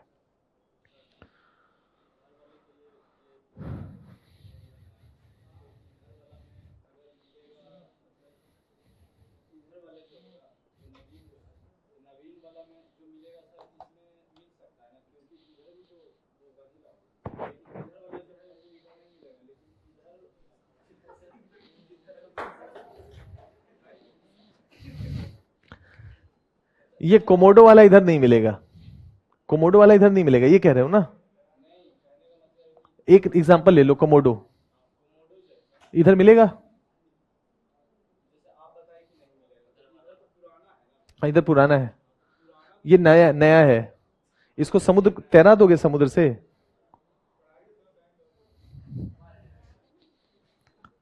समुद्र क्रॉस कर लेगा? कैसे जाओगे? जाने का पुल है कोई? चलो, वो ये देखो, इतने का मतलब है 350 किलोमीटर, तो आधे का मतलब कम से कम 150 से 200 किलोमीटर हो गया। तो तैरना पड़ेगा ना इतना, है ना। जब तक वो कैपेबिलिटी नहीं होगा तब तक जमीन पे रहने वाले जीव इंडोनेशिया के जावा और सुमात्रा पे नहीं मिल सकते, जब तक वो इतनी लंबी यात्रा कर ना ले। क्लियर है? ठीक है, हो गया, बढ़े आगे। चलो फटाफट करते हैं, नहीं तो फिर वो नीरस हो जाएगा सारा मसला। क्लियर हो गया? वही पॉइंट यहां पर लिखा है, ग्रेटर और लेसर। अब कर सकते हैं ग्रेटर और लेसर का जैव विविधता कहां ज्यादा होगा, कहां कम होगा, महाद्वीपों पे जीव कहां ज्यादा पाए जाएंगे, है ना, ग्रेटर पे लेसर पे, ऐसा हो सकता है। चलिए अब वापस आते हैं तो प्रजातियों की प्रचुरता, रिचनेस से किसी क्षेत्र की अतीत और वर्तमान दोनों स्थितियों के बारे में काफी कुछ पता चल सकता है। स्पीसीज डाइवर्सिटी अगर ज्यादा है तो क्या हम उसके वर्तमान या अतीत के बारे में कह सकते हैं? अगर संख्या ज्यादा है इसका मतलब उसका इतिहास लंबा है, और अगर अपेक्षाकृत अपेक्षाकृत संख्या कम है तो हम कह सकते हैं कि उसका इतिहास बहुत ही सीमित है। एक ही जलवायु प्रदेश में कहीं पर ज्यादा और कहीं पर कम होगा तो अतीत और वर्तमान की व्याख्या हो सकती है, जैसे कि मैंने अभी आपके सामने ग्रेटर सुंडास और लेसर सुंडास का किया है। क्लियर है? ऐसे ही आप ग्रेटर एंटिलीज लेसर एंटिलीज का कर सकते हैं, अगर यूपीएससी उसके को लेकर के सवाल आपके सामने रखे तो कर सकते हैं। अब यहां पर देखें, अंटार्कटिका महाद्वीप में बहुत कम प्रजातियां हैं क्योंकि इसका वातावरण बहुत ही दुर्गम है। तो ये जो स्पीसीज जैव विविधता है ये क्या होगा, अंटार्कटिका में बहुत कम होगा, इसकी भी संख्या कम होगी और इसकी संख्या भी कम होगी, क्योंकि टेम्परेचर और क्लाइमेटिक कंडीशन फेवरेबल नहीं। दूसरा, समुद्री द्वीप प्रजाति विहीन है क्योंकि उन तक पहुंचना कठिन है। जो आइसोलेटेड हैं, जैसे कि अभी मैंने आपके सामने लोम्बोक रखा, रोटी रखा, है ना, जब ये बने होंगे तो जीव विहीन होंगे। फिर समय के साथ साथ, क्योंकि कहीं से पहुंच नहीं सकते, क्यों, आइसोलेटेड है ना, पहुंचना कठिन है, आइसोलेटेड है, किसी से कनेक्टेड नहीं है। तो यहां पर इवोल्यूशन के स्वयं का हुआ होगा कि नहीं, कहीं बाहरी मदद नहीं मिली होगी। इसलिए यहां पर जो जीव बंद जंतु पाए जाते हैं वो यूनिक है। जैसे कि मैंने आपके सामने एक ड्रैगन बताया, ये इस क्षेत्र के अलावा पश्चिम की तरफ भारत में कहीं और मिलता ही नहीं है, इसका इवोल्यूशन ही वहीं पर हुआ। अब इवोल्यूशन हुआ और कनेक्टेड होता तो फैल जाता, और कनेक्टेड है नहीं तो वहीं रह गया। क्लियर है? तो ये ऐसे कुछ पॉइंट को ध्यान में रखना है। समुद्री द्वीप प्रजाति विहीन है क्योंकि उन तक पहुंचना कठिन है, या तो पूरी तरह से आइसोलेटेड हो, नया बना हो तो प्रजाति विहीन हो जाएगा, या जैसा कि दक्षिणी मध्य इंडोनेशिया में लेसर सुंडा द्वीपों के मामले में है क्योंकि वे हाल ही में उत्पन्न हुए हैं और जीवों के पास खुद को स्थापित करने के लिए पर्याप्त समय नहीं मिला है। नहीं मिला है तो अपेक्षाकृत संख्या क्या होगी, कम होगी। अब ये बताइए कि है ना। दो तीन चीजें और इसी इवोल्यूशन के माध्यम से, ताकि जैव विविधता को समझना और इंटरेस्टिंग हो जाए आपके लिए, कि अचानक से आइलैंड बना, है ना, और कहीं से कोई जीव आ नहीं सकता है, कहीं से कोई जीव आ नहीं सकता है। तो कोई भी जीव जो होगा वो पानी से निकल कर ही कॉलोनाइज करेगा। समुद्र में खतरा होगा तो सोचेगा यार जमीन पे रहना शुरू करता हूं, ये सेफ है, तो धीरे धीरे करके रह रहा होगा। तो ये बताइए कि जब हम पानी से जमीन पे आए होंगे तो क्या सीधे चलना और दौड़ना शुरू कर दिए, कि सरीसृप ज्यादा होंगे, रेंगना शुरू किया होंगे। तो इसका मतलब है कि इन आइलैंड्स में रेंगने वाले जीव ज्यादा होंगे। क्लियर हो गया, समझ रहे ना, क्योंकि शुरुआत इवोल्यूशन कैसे होगा, रेंगने से होगा। फिर धीरे धीरे करके खड़े होंगे, पहले चार पैर पे खड़े थे ना, फिर धीरे धीरे करके दो पैर, दो मतलब पैर पे खड़े हुए, दो हाथ फ्री हो गए। तो इन दोनों से क्या किया, पूरी प्रकृति का विनाश कर दिया, है ना। रिसोर्सेस का एक्सप्लॉयटेशन करना शुरू किया, ये सब चीज, टेक्नोलॉजिकल डेवलपमेंट किया, बुद्धि लगाए, दिमाग लगाए, है ना, ये सब सब चीज किया। तो ये जो फ्रीडम हमको मिला है वो एक दिन का तो नहीं है, ये इवोल्यूशन का प्रतीक है ना। तो इसका मतलब है कि अगर ये आइलैंड्स हैं और पानी से जीवन बाहर आया होगा, जमीन पे रहना शुरू किया होगा, तो सीधे सीधे तो पैर पे खड़ा नहीं हो सकता है ना। इसका मतलब है कि एम्फीबियन, रेंगने वाले जीवों की संख्या अपेक्षाकृत ज्यादा होगी। ऐसा भी यूपीएससी कहेगा तो स्टेटमेंट ठीक होगा। एम्फीबियन होंगे, रेंगने वाले जीव ज्यादा होंगे नहीं। तो इस तरीके से आपको थोड़ा सा ध्यान में रखना है। बढ़ू आगे। अब वहां पर यही है, दो चीजों के बारे में, इन्हीं दोनों की व्याख्या यहां कर दी गई है। प्रजाति विविधता का निर्धारण न केवल एक जैविक समुदाय के भीतर प्रजातियों की संख्या से किया जाता है, बल्कि उस समुदाय में जीवों की सापेक्ष प्रचुरता से भी, कि बहुत सारे जीव जंतु एक साथ रह रहे हैं, है ना, स्पीसीज रिचनेस, बल्कि उस समुदाय में जीवों की सापेक्ष, उसका रिलेटिव एबंडेंस कितना है ना, उसकी संख्या कितनी है, ये दोनों मिलकर के किसी क्षेत्र विशेष में हम जैव विविधता का निर्धारण करने की कोशिश करते हैं। ठीक है। तो ऐसी स्थिति में आपके सामने कोमोडो ड्रैगन की बात रखें, तो यहां पर जो डाइवर्सिटी है वो एक तो स्पीसीज डाइवर्सिटी है, दूसरा इकोसिस्टम डाइवर्सिटी के बारे में तो हमने बहुत सारा, मतलब बायोम के क्लास में या जो भी 11 प्रकार के जलवायु प्रदेश हैं उसके बारे में चर्चा किया है। यह प्रजातियों के एक दूसरे के साथ समूहन और अनुनन क्रिया का वर्णन करता है। यह किसी भौगोलिक क्षेत्र के भीतर परितंत्र में बदलाव तथा विशेष रूप से तनावपूर्ण स्थितियों में मानव के अस्तित्व पर्यावरण पर इसके समग्र प्रभाव को दर्शाता है। जैसे ये है, मतलब कहने का मतलब है इकोसिस्टम डाइवर्सिटी, तो फॉरेस्ट इकोसिस्टम हो सकता है, जंगल, जैसे कि विषुवत-रेखाई क्षेत्र है, उसके ऊपर सूडान तुल्य जलवायु है, तो फॉरेस्ट की जगह क्या हो जाएगा, ग्रासलैंड।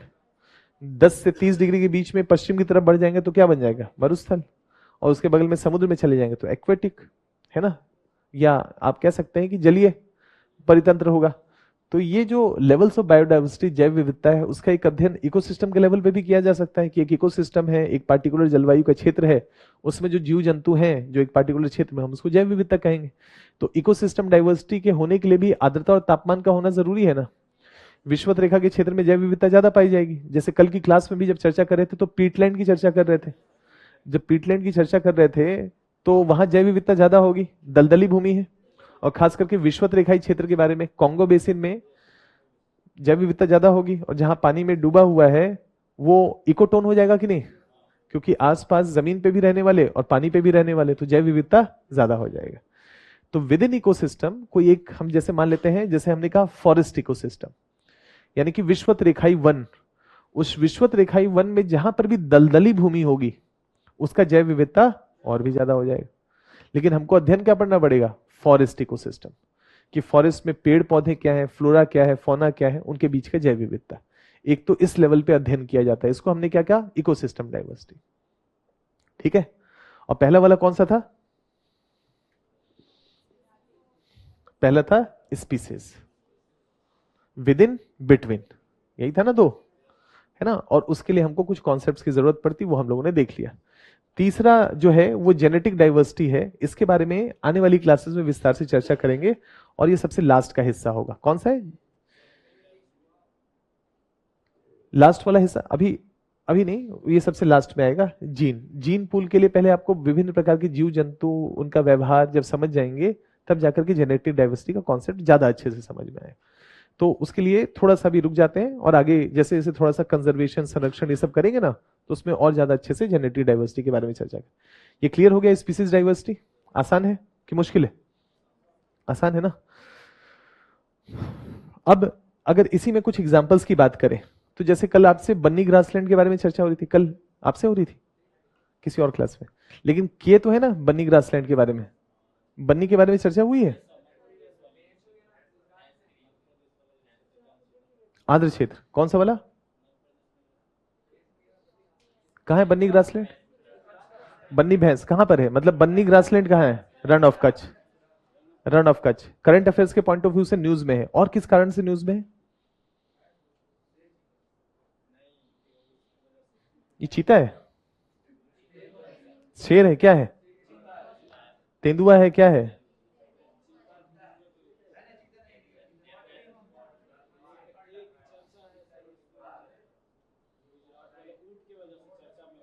ये चीता है,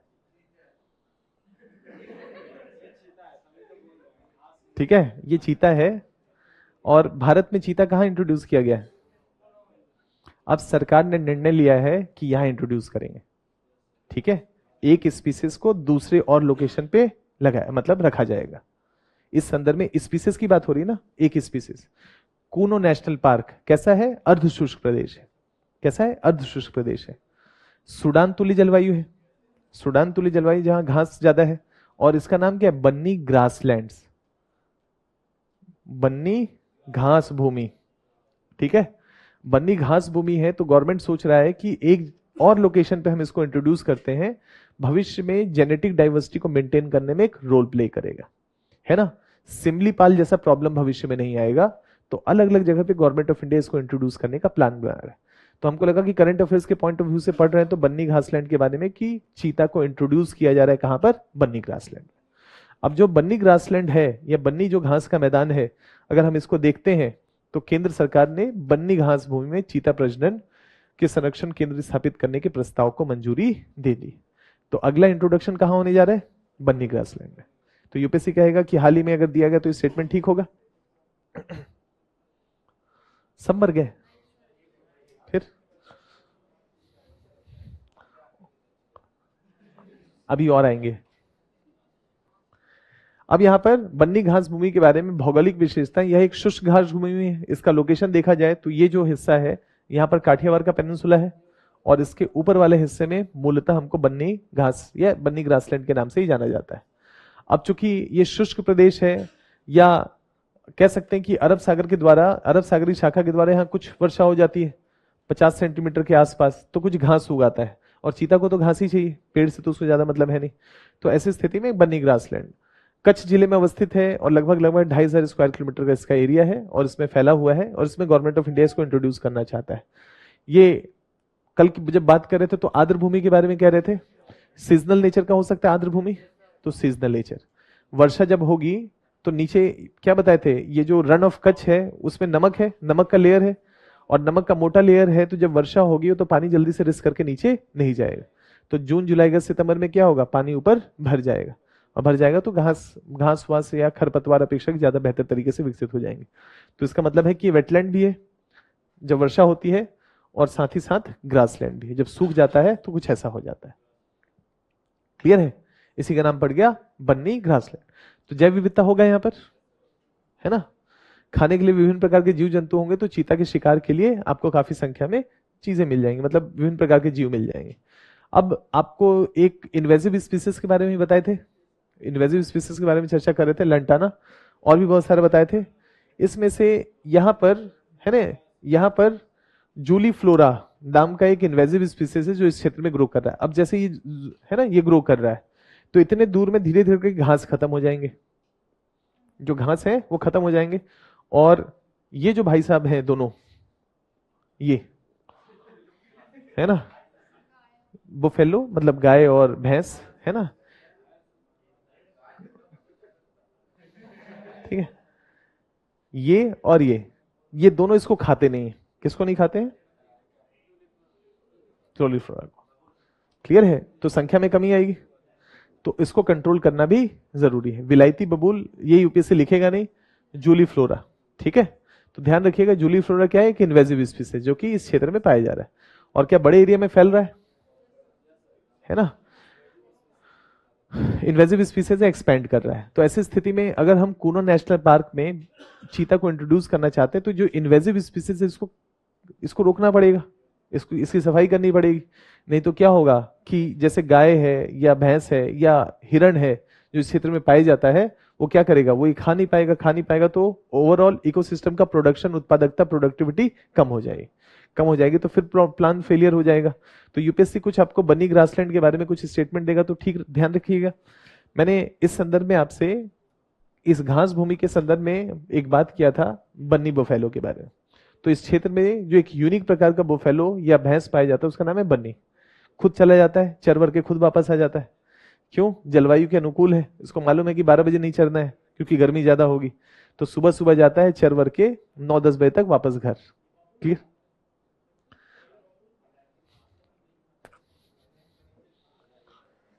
ये इन्वेजिव स्पीसीज है। तो इससे पहले ये अभी आया है, मान लेते हैं 10-15 साल पहले, और बन्नी जो बुफेलो है वो हंड्रेड्स ऑफ ईयर से यहाँ रह रहा है। तो ये खाता होगा कि घास खाता होगा? अब अगर ये छाया जैसा होगा तो क्या नीचे घास ज्यादा हो पाएगा? इसको खाता नहीं है, घास होगा नहीं, तो क्या होगा, उसका संख्या में कमी आएगी। और सिर्फ ये बुफेलो की बात नहीं है, गाय की बात नहीं है, जो भी चरने वाले जीव हैं उन सब के साथ ऐसा होगा। क्या ये क्या लिखा हुआ है? ये बबूल नहीं है, विलायती बबूल है। मतलब कहने का मतलब है इन्वेजिव स्पीसीज है। ठीक है, ध्यान रहेगा, बस इतना ध्यान में रखिए, मतलब इसके पॉइंट ऑफ व्यू से। तो यहाँ पर 2-3 प्रकार के यूनिक, अब जैसे हम डाइवर्सिटी की बात कर रहे हैं ना, जैव विविधता की, तो गुजरात में एक विशिष्ट प्रकार की नस्ल मिलती है गाय की, उसको कहते हैं कनखरेज। A2 मिल्क बता रहे थे ना आपको भी, उच्च क्वालिटी का, अच्छे क्वालिटी का जो मिल्क होता है वो इससे मिलता है, उसका नाम है कनखरेज। ध्यान रहेगा। तो कनखरेज क्या है? काऊ की स्पीसीज है। बन्नी एक काऊ की स्पीसीज, और बाकी खराई कैमल है। खराई कैमल है, आगे चर्चा इसके बारे में करेंगे। यहां पर अब इसको थोड़ा सा तुलनात्मक रूप से देख लेते हैं। तुलनात्मक रूप से सूडान तुल्य जलवायु, ध्यान है, मसाई कम्युनिटी स्थायी जीवन जीती है। क्यों चलती है? क्योंकि संसाधन बहुत सीमित है, घास के मैदानों की तलाश में एक स्थान से दूसरे स्थान। ऐसी कम्युनिटी हमारे यहाँ भी ऐसे घास के मैदान में है, सूडान तुल्य जलवायु में, और इनको मालधारी कहा जाता है। ठीक है, मालधारी कम्युनिटी। ये अपने जो भी मतलब लगातार एक स्थान से दूसरे स्थान पे घास के मैदान के साथ माइग्रेट करते हैं। किसी जगह पे देखा कि घास का मैदान है, वहां पर अपना तंबू गाड़ लिए, और जो भी महीना 1.5 महीना वहां पर घास है उसमें अपना चरे, उसके बाद वो खत्म हो गया तो फिर आगे बढ़ गए। इस तरीके से लगातार एक स्थान पे दूसरे स्थान पे माइग्रेट करते रहते हैं, जैसे कि मसाई कम्युनिटी था। ठीक है, तो जैव विविधता के पॉइंट ऑफ व्यू से हमने एक थोड़ा सा एक टॉपिक या एक देखा। अब थोड़ा सा 1-2 पॉइंट और देखते हैं जैव विविधता के पॉइंट ऑफ व्यू से, बायोडाइवर्सिटी के पॉइंट ऑफ व्यू से। एक वेज बैंक, ठीक है, वेज बैंक, ये सुने नहीं होंगे, और हम लोगों ने भी ज्योग्राफी वाली क्लास में उस समय न्यूज में नहीं था तो इसकी चर्चा नहीं किए। इसको वेज बैंक का मतलब ये है कि हमने महाद्वीपीय शेल्फ की चर्चा की है ना, महाद्वीपीय शेल्फ में जैव विविधता ज्यादा होती है। तो यहाँ पर with in species, between species, दोनों की संख्या महाद्वीपीय शेल्फ में बाकी अन्य महासागरों की तुलना, महासागर के अन्य हिस्सों की तुलना में हमेशा ज्यादा होगी। महाद्वीपीय शेल्फ, डीप, उसके बाद continental slope, deep sea plain, ये सब किया था हम लोगों ने। तो महाद्वीपीय शेल्फ में हमेशा संख्या का सपोर्ट ज्यादा होगा, और विभिन्न प्रकार के जीव जंतुओं भी या विभिन्न प्रकार के स्पीसीज भी ज्यादा होंगे। क्यों ज्यादा होंगे? क्योंकि महाद्वीपीय शेल्फ की गहराई कम होती है तो सूर्य की रोशनी एंटर कर जाती है। उस पूरी प्रक्रिया में अगर ऊर्जा पहुंच गया तो फाइटोप्लैंक्टन, जू प्लैंक्टन, विभिन्न प्रकार के ग्रोथ होंगे, विभिन्न प्रकार की छोटी मछलियां, बड़ी मछलियां, ये सब ग्रो करेंगी। सी ग्रास होगा, केल्प हो सकता है, ये सब चीजें होंगी, ओवरऑल जैव विविधता को बढ़ा देंगी। तो ऐसी इसी मतलब विद इन स्पीसीज और बिटवीन स्पीसीज, यही कॉन्सेप्ट है। इस कॉन्सेप्ट का तो अब सुंडा और ये सब चीजों पे जो अप्लाई कर लिया हम लोगों ने तो कर सकते हैं, नवीन आइलैंड, पुराना आइलैंड, इन सब पे यूपीएससी कॉन्सेप्चुअल देगा तो कर लेंगे। अब इसी में हम थोड़ा सा कुछ इंफॉर्मेशन या करंट के पॉइंट ऑफ व्यू से सूचना एकत्रित कर रहे हैं कि भारत में एक तटीय क्षेत्र मिला जिसका नाम पड़ गया वेज बैंक, यानी कि ये भारत का पूर्वी तट, ये भारत का पश्चिमी तट, इन दोनों का समागम जहां हो रहा है, संगम जहां हो रहा है, क्लियर है, उस क्षेत्र को नाम क्या पड़ गया? Wadge Bank. और यहां पर जैव विविधता अपेक्षाकृत यहां और यहां की तुलना में ज्यादा है, क्लियर है। अब क्यों है? तो उसके पीछे का तर्क वेज बैंक समझ गए कहां पर है, भारतीय भूभाग के या सीधे नीचे कन्याकुमारी के पास, उसके जस्ट नीचे जो क्षेत्र है जो महाद्वीपीय शेल्फ है, वहां पर जैव विविधता पूर्वी तट और पश्चिमी तट की तुलना में अपेक्षाकृत ज्यादा है।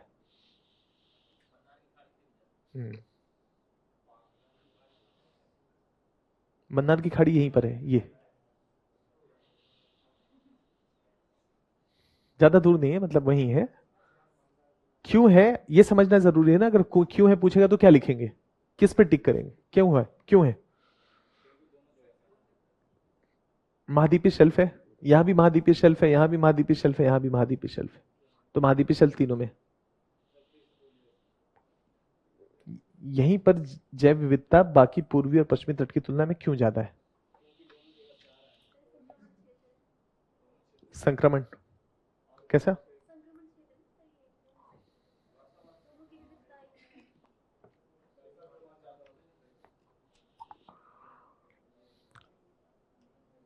दक्षिणी पश्चिमी मानसूनी हवाएं है ना, और उत्तर पूर्वी मानसूनी हवाएं, ये बर्जिंग पॉइंट है।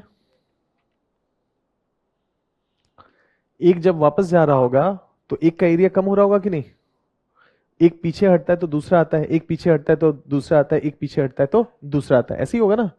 मान लेते हैं कि अभी यहां तक मानसूनी हवाएं पहुंची हैं, तो इसके ऊपर ये हवाएं चल रही होंगी आईटीसीजेड, और अगर ये आईटीसीजेड उत्तर में खिसका तो ये ज्यादा आगे तक आएगा, ये यहां तक रह जाएगा, ऐसा होगा।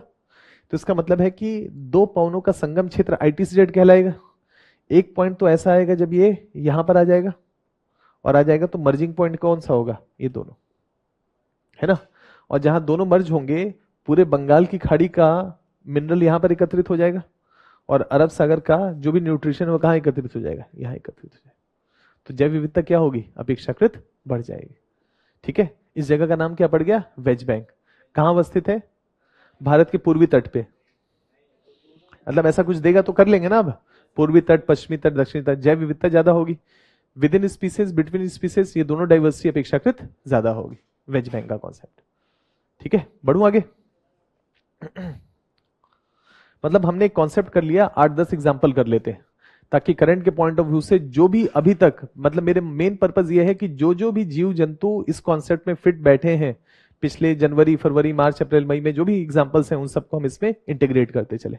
तो यहां पर वेज बैंक इकोसिस्टम क्या है, यह इकोसिस्टम कन्याकुमारी जिले में केप कॉमरिन के दक्षिण में अवस्थित है। अब अगर हम इसके बारे में देखते हैं, समझते हैं, तो यही बात निकल करके आती है कि यह भारतीय उपमहाद्वीपीय मध्य तट का हिस्सा है, यह दुनिया के सर्वाधिक उत्पादक तटीय क्षेत्रों में से एक है। लॉजिक समझ में आया क्यों है ना। दुनिया के सबसे, तो हमको मालूम है न्यू फाउंडलैंड याद है, वहां पर महासागरीय धाराएं मिल रही थी। जापान का तट, फॉकलैंड आइलैंड के पास गर्म और ठंडे जल का मिलना, ये सब चीजें क्या कर रहे थे, उस क्षेत्र को, सारे न्यूट्रिशन को वहां पर एकत्रित कर दे रहा था। कुछ यही स्थिति केप कॉमरिन के पास हो रही है, या हम कह सकते हैं कि कन्याकुमारी के जैसे दक्षिण में, इसी का नाम पड़ गया वेज बैंक, है ना। अपेक्षाकृत उत्पादक होगा। इस क्षेत्र में बंगाल की खाड़ी और अरब सागर की जलधाराएं मिलती हैं। ये जलधाराएं दक्षिण, पश्चिमी, उत्तर पूर्वी मानसूनी जैसे अलग अलग मौसमों से अलग अलग पैटर्न की होती हैं, मतलब, लेकिन संगम कहां पर होगा इनका, इन्हीं जगहों पे होगा, है ना। कभी ये ऊपर और नीचे वाली जो हवाएं हैं वो अगर महाद्वीपों के अलावा कहीं पर प्रभावी रूप से भारत के तट के पास मिलेंगी तो जस्ट भारत का दक्षिण हिस्सा होगा। ऐसे में अरब सागर और बंगाल की खाड़ी का न्यूट्रिशन यहां पर एकत्रित होगा। अपेक्षाकृत पोषक तत्वों के कारण और कॉन्टिनेंटल शेल्फ के विस्तार होने के कारण या जैव विविधता का सपोर्ट ज्यादा हो जाएगा। बढ़े आगे, तो with in species, between species दोनों ज्यादा होंगे। जेनेटिक डाइवर्सिटी के बारे में आगे चर्चा करेंगे। अभी गंगा डॉल्फिन, अब अगर इसके बारे में हम जाने तो क्या भारत का राष्ट्रीय एनिमल है, पानी में पाया जाना, एक्वेटिक एनिमल, है ना, इसको हमने ये संज्ञा दी है। अब ये न्यूज में क्यों हुआ है, न्यूज में इसलिए ये आया क्योंकि ये जालका नाम का एक नदी है उड़ीसा, वहां पर बहता बहता कहीं से किसी नदी से जुड़ता जुड़ता वहां पर पहुंच गया। अब वहां पर जब लोगों ने, कुछ मछुआरों ने देखा तो देखा कि यार बड़ा शानदार मछली है, तो देखिए कैसे चोंच पकड़ा हुआ है इसका, है ना। तो इसको पकड़ पकड़ के ले जाकर के एक तालाब में डाल दिए। तालाब में रहने वाला जीव थोड़ी ना है, ये तो फ्रेश वाटर में रहने वाला है और कुछ दिनों में ही मर जाता है ये। तो उसको ले जाकर के डाल दिया, फिर किसी ने फोटो खींचा, फिर पता चला तो बेचारे को पकड़ करके फिर नदी में वापस डाला गया। तो कुल मिलाकर के कहानी हमारे लिए इंपॉर्टेंट नहीं है कि ये थोड़ी ना पूछे जाएंगे, लेकिन लेकिन कहने का मतलब है, द पॉइंट इज कि इलीगल तरीके से पकड़ा जाता है, लोगों को ज्ञान नहीं है कि ये है क्या, क्या क्राइम है या नहीं है, इसके बारे में थोड़ी समझ भी नहीं। तो यहाँ पर गंगा नदी का डॉल्फिन, इसके बारे में थोड़ा सा देखें। एक प्रकार का डाइवर्सिटी, दुनिया भर में बहुत प्रकार के डॉल्फिन पाए जाते हैं। क्या डॉल्फिन खारे पानी में मिलते हैं या केवल मीठे पानी में मिलते हैं? समुद्र में डॉल्फिन नहीं मिलते? नहीं, वो तो ठीक है, हम ये पूछना चाहते हैं कि क्या डॉल्फिन केवल मीठे पानी में मिलता है या खारे पानी में भी मिलता है? खारे पानी में मिलता है और मीठे पानी में भी मिलता है। तो इसकी जो विविधता है वो दोनों जगहों पे है, खारे और मीठे पानी पे। लेकिन खारा वाला मीठे में नहीं रह सकता, मीठा वाला खारे में नहीं रह सकता, वो सेम फिश वाला कॉन्सेप्ट लगेगा। क्लियर है? लेकिन अगर कहीं पूछे कि दोनों जगह रह सकता है तो दोनों जगह रह सकता है। हमारे साथ साथ इरावदी नदी में भी मिलता है, मतलब म्यांमार में भी मिलता है, पाकिस्तान में भी मिलता है, भारत में भी मिलता है ना? तो उसको इंडियन डॉल्फिन के नाम से ही जाना गया है। तो भारत में, म्यांमार में और पाकिस्तान में भी मिलता है। फ्रेश पानी में भी मिलता है, बंगाल की खाड़ी में भी मिलता है। क्लियर है? तो डॉल्फिन जो है मीठे और खारे पानी दोनों में रहता है, लेकिन एक ही दो जगह पे नहीं रह सकता है। तो यहाँ पर थोड़ा सा ये पॉइंट है, यहाँ पर गंगा नदी या गंगा नदी के डॉल्फिन को नेशनल एक्वेटिक एनिमल कहा गया। इसको सूस भी कहा जाता है क्योंकि आवाज निकालता है ना ये सांस, ये मछली नहीं है कि गिल्स से पानी को ले रहा है और उसके बाद से ऑक्सीजन। सांस लेने के लिए इसको बाहर ही आना पड़ता है, इसलिए हर थोड़ी थोड़ी देर में 10 से 15 मिनट तक ये सांस रोक सकता है। इसलिए ये 10 से 15 मिनट तक डुबकी लगाता है, फिर थोड़ी देर के बाद फिर बाहर आता है ना? और आता है तो वो जोर से पानी को थ्रो करता है नाक वाक से, तो आवाज आता है, तो वो पड़ गया सूस इसका नाम। तो ये है, तो सूस कहें या एक राष्ट्रीय जलीय जीव है, इसको ध्यान में रखें। भारत, नेपाल, बांग्लादेश की गंगा, ब्रह्मपुत्र, मेघना व कर्णफुली सांगू नदियों में पाया जाता है। मतलब इन हिस्सों में देखने को मिलता है, भारतीय उपमहाद्वीप में इस हिस्से में गंगा और उससे जो भी कनेक्टेड रिवर्स हैं उसमें हमको देखने को मिलता है। उसके अलावा हमको पाकिस्तान में देखने को मिलता है, उसके अलावा म्यांमार की इरावदी रिवर में भी देखने को हमको ये मिलता है। तो ये एक है जीव, इसको थोड़ा सा आपको ध्यान में रखना है। इसकी मुख्य विशेषताएं क्या है? ये देख नहीं सकता है ना? तो अल्ट्रासोनिक ध्वनि, मतलब ये ध्वनि छोड़ता है, फिर कोई चीज ध्वनि टकरा करके इससे आता है तो समझ जाते हैं कोई खतरा है, कोई चीज है, तो उस तरीके से इसका व्यवहार है। तो देख नहीं सकता है, केवल ताजे जल में पाई जाती है ये गंगा रिवर, मतलब ये भारत में पाई जाने वाली। मादर डॉल्फिन नर से बड़ी होती है। और थोड़ा सा इसके मुख्य खतरे क्या है? तो डॉल्फिन के तेल के का इनका अवैध शिकार किया जाता है, फैट ऑयल ज्यादा होता है। इस तेल का उपयोग फिर मछलियों को कैच करने के लिए, कि मछलियां इसको खाती हैं, तो जहां पर भी मछुआरे मछली मारते हैं वहां तो ऑयल छिड़क देते हैं, तो उसके स्मेल से मछलियां चली आती हैं, फिर मछलियों को पकड़ लेते हैं। बांधों के निर्माण से भी इनके पर्यावास विखंडित हुए, क्योंकि फिर ट्रेवल नहीं कर पाएंगे, है ना? आगे नहीं बढ़ पाएंगे, क्योंकि देख तो सकते नहीं है, कैसे चलते हैं अल्ट्रासोनिक से, और फिर ऊपर से गिरेंगे कैसे? क्लियर है? तो ये सब स्थितियां हैं। तो कहने का मतलब है कि हैबिटेट फ्रेगमेंटेशन होगा। फिर जैसे अगर फरक्का का डैम बना दिया हम, तो अब गंगा का जो डॉल्फिन है फरक्का को क्रॉस करके बांग्लादेश कैसे जाएगा, या बांग्लादेश का डॉल्फिन क्रॉस करके इलाहाबाद कैसे आएगा, प्रयागराज की तरफ कैसे आएगा? क्यों? क्योंकि बीच में डैम्स बने हुए। तो हैबिटेट फ्रेगमेंटेशन एक मेजर प्रॉब्लम है, एक समस्या है, ऐसा कुछ ध्यान में रखिएगा। क्या? तो मछली तो खाता ही नहीं, दोनों है, शाकाहारी भी है मांसाहारी भी है, दोनों चीजें खाता है। घास फूस खरपतवार भी मिल जाता है वो भी खाता है, छोटी छोटी मछलियों को भी खाता है। जिनको नहीं दिखता वो खाते नहीं है, जिनको नहीं दिखता वो नहीं खाते हैं। आप बताइए, पापी पापी पेट का सवाल है, भूख तो लगेगा, ये लोग खा ही लेंगे। अब आगे बढ़ने दीजिए, कुछ 8-10 नाम बता दें ताकि इनके इस स्पीसीज डाइवर्सिटी के संदर्भ में कुछ कुछ बातें आए तो थोड़ा ठीक रहे आपके लिए। अफ्रीकी हाथी न्यूज में रहा, है ना? क्यों न्यूज में रहा? तो ये हमारे लिए इंपॉर्टेंट नहीं है, लेकिन है ना, इनके दांत जो हैं विभिन्न प्रकार के आभूषण बनाने के लिए या जो भी कॉस्मेटिक है उसके लिए इसका इस्तेमाल किया जाता है, सजाने के लिए इस्तेमाल होता है। तो हाथी दांत का पूरी दुनिया भर में डिमांड ज्यादा है। तो ऐसी स्थिति में न्यूज में रहा तो आपको क्या तैयार करना है? एक तो नाइजीरिया न्यूज में रहा, तो नाइजीरिया के आसपास के देश कौन से, है ना? क्योंकि नाइजीरिया का मतलब ये हो गया कि गल्फ ऑफ गिनी, और गल्फ ऑफ गिनी के पास वर्षा बहुत ज्यादा होगी, तो इसका मतलब है कि इसके आसपास घने जंगल बहुत होंगे।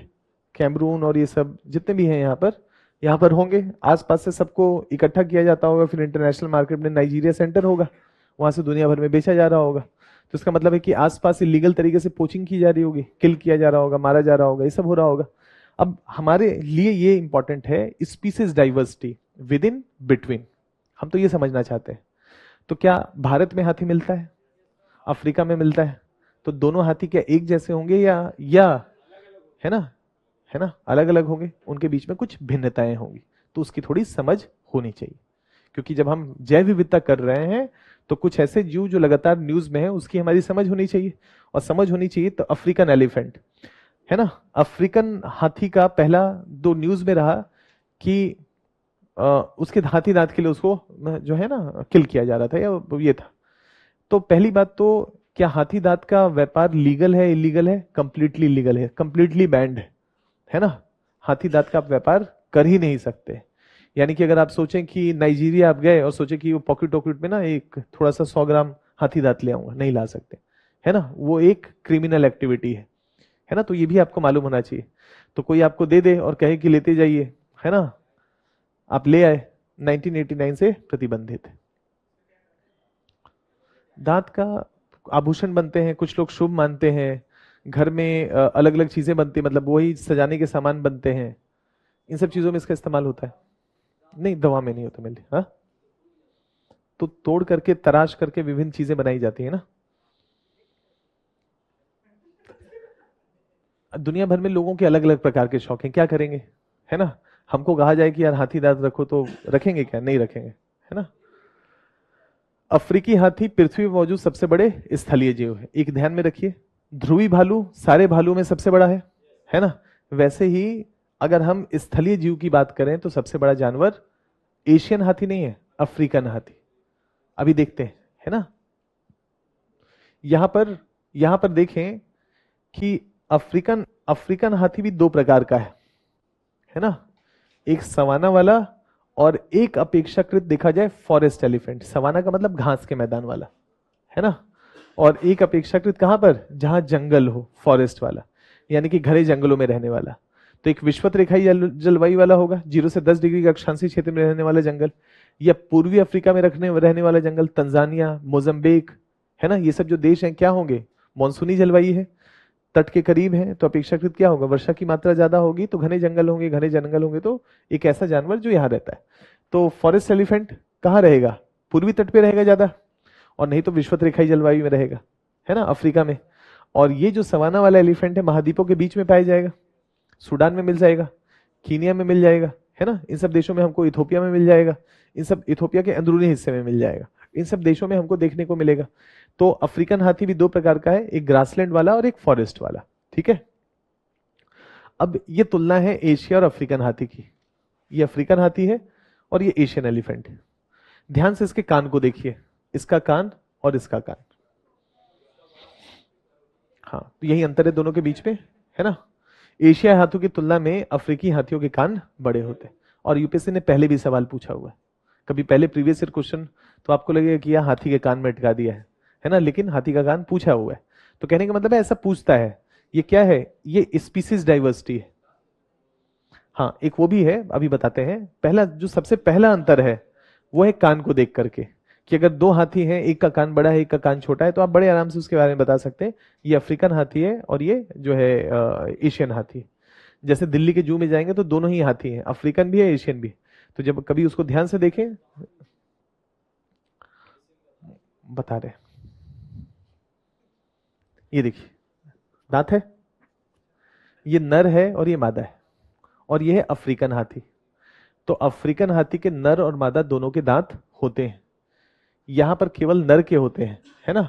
मादा हाथी की अफ्रीकन हाथियों में नर और मादा दोनों के हाथी दांत होते हैं। इसके विपरीत एशियाई हाथों के केवल नर के ही दांत होते हैं, मादा के नहीं होते।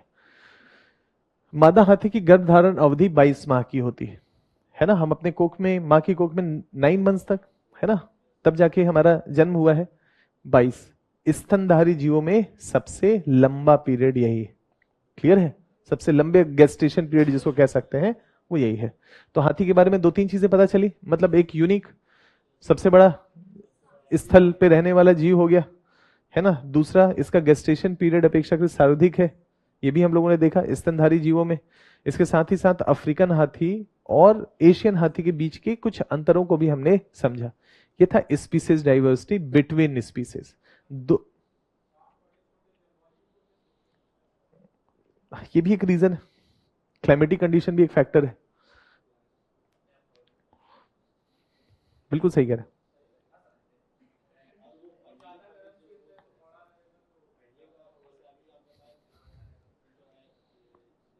चलिए, इतना काफी है ना, कल पूछेंगे, ठीक है।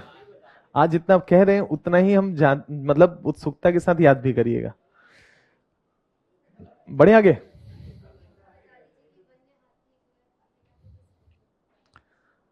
अब दो प्रकार के हाथी है वन्य हाथी में, मतलब दो प्रकार के हाथी, सवाना हाथी और वन्य हाथी। अब आपको अफ्रीका का क्लाइमेट, एक बार अफ्रीका का मैप ओपन कर लें सभी लोग। ये तो बहुत ही आसान है, क्या है? आराम से देखिए। हमको लगता है जलवायु भूल गए हैं आप लोग, याद है? चलिए मैप ओपन करिए अफ्रीका का, सिर्फ अफ्रीका का, ठीक है। अब कुछ कुछ बातों के बारे में बात करते हैं, बताइएगा आप, तो हमको समझ में आ जाएगा कि याद है, नहीं तो फिर नहीं याद है, ठीक है। चीन तुल्य जलवायु, चीन तुल्य जलवायु अफ्रीका के उत्तर और अफ्रीका के दक्षिणी दोनों हिस्सों में पाया जाता है, मतलब विषुवत रेखा के उत्तर में भी, विषुवत रेखा के दक्षिण में भी। क्या स्टेटमेंट ठीक है?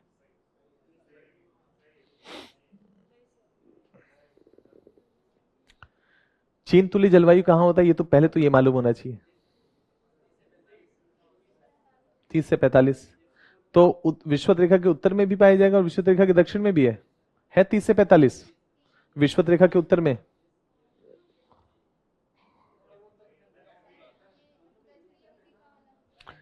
उत्तर और दक्षिण दोनों में पाए जाते हैं। क्या मेरा स्टेटमेंट ठीक है? पहले तो मैं ये जानना चाहता हूं, कैसे ठीक है? उत्तर में, उत्तर में, विषुवत रेखा के उत्तर में है 30 से 45 का विस्तार अफ्रीका का।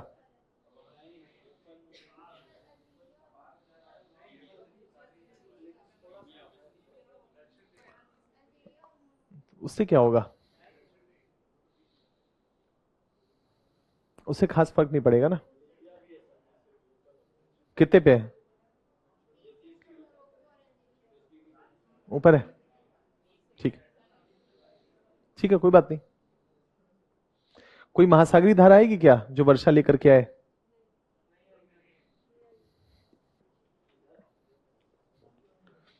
तो इसका मतलब है कि ये जो चाइना तुल्य जलवायु है वो दक्षिण वाले में विकसित है, जिसको नटाल टाइप ऑफ क्लाइमेट कहा जाता है। याद आ रहा है? चलिए, अब थोड़ा इसलिए क्योंकि आप इस बात को समझ पाए कि इसका मतलब है कि चाइना 30 से 45 वाली जलवायु उत्तर में ना होकर के दक्षिण में ज्यादा विकसित है। दक्षिण में मतलब वो भी उसका बहुत छोटा सा हिस्सा, साउथ अफ्रीका का सबसे नीचे वाला कोना। तो हम ये कह सकते हैं कि अफ्रीका का मैक्सिमम विस्तार 0 से 30 डिग्री दक्षिण और 0 से 30 डिग्री उत्तर के बीच में है। मतलब कहने का मतलब है कि अफ्रीका की जलवायु उष्णकटिबंधीय है मुख्यतः, क्योंकि अफ्रीका का मैक्सिमम विस्तार 0 से 30 उत्तर, 0 से 30 दक्षिण, है ना। ये हो गया। अब हमको मालूम है कि 0 से 30 के बीच में चार प्रकार की जलवायु पाए जाते हैं। एक विषुवत रेखाई जलवायु, एक मानसूनी जलवायु, एक सूडान तुल्य और एक मरुस्थलीय जलवायु। ये चार जलवायु पाया जाता है। अब इसमें से एक है विषुवत रेखाई जलवायु, घने जंगल, उसमें हाथी होगा, है ना, फॉरेस्ट वाला। दूसरा, अफ्रीका का जो पश्चिमी तट है, 0 से उत्तर और वाला और 0 से दक्षिण वाला, वहां पर एक पे कैनरी जल की धारा है और दूसरे पे बेंगवेला जल की धारा है। और ऐसी स्थिति में जो पश्चिमी तट है उस पे तो मरुस्थल है ना, शुष्क क्षेत्र है, तो वहां पर फॉरेस्ट वाला हाथी होगा। तो होगा कैसे? तो कहां होगा? पूर्वी हिस्से पे। अब पूर्वी हिस्से में 0 से 30 के बीच में हमको मालूम है मानसूनी जलवायु पाया जाता है। तो अफ्रीका का 0 से उत्तर वाला, 10 से 30 वाला उत्तर में और 10 से 30 दक्षिण, इन दोनों पे मानसूनी जलवायु होगा। और मानसूनी जलवायु पे भी हमको मालूम है कि सदाबहार वनस्पति भी मिल सकता है। पर्णपाती भी मिलेगा, वो सारे वनस्पति हो सकते हैं। वर्षा की मात्रा जैसे जैसे पूरब से अंदर की तरफ जाएंगे वर्षा की मात्रा कम होती चली जाएगी। तो तंजानिया में हाथी होंगे, पूर्वी तट पे है ना, मोजम्बिक पे भी होगा, क्लियर है। तो पूर्वी तटों पे अपेक्षाकृत पश्चिमी तटों की तुलना में, है ना, एलिफेंट की संख्या ज्यादा होगी। बढ़े आगे। तो इसका मतलब है कि एक ही स्पीसीज है हाथी, उसके दोनों का अंतर समझ लिया, अफ्रीकन और एशियन का। अब यहां पर एक हिम तेंदुआ है, हिम तेंदुआ में न्यूज में रहा है, ये भी एक स्पीसीज है। अब अगर इस स्पीसीज की बात करें तो इसका एक करंट के पॉइंट ऑफ व्यू से तेंदुआ है ना, बिल्ली की कैट फैमिली से आता है। तो कैट फैमिली से आता है, तो जितने भी बाघ हैं, है ना, जितने भी बाघ हैं वो सब कहीं ना कहीं अलग अलग क्लाइमेटिक कंडीशन में रहने के कारण इवोल्यूशन उनका अलग अलग हो गया। तो उसमें से एक हो गया हिम तेंदुआ। जब हम इस हिम तेंदुआ को देखते हैं तो ये न्यूज में क्यों हुआ, तो किर्गिस्तान एक देश है सेंट्रल एशिया में, उसने इसको अपना राष्ट्रीय प्रतीक घोषित किया है।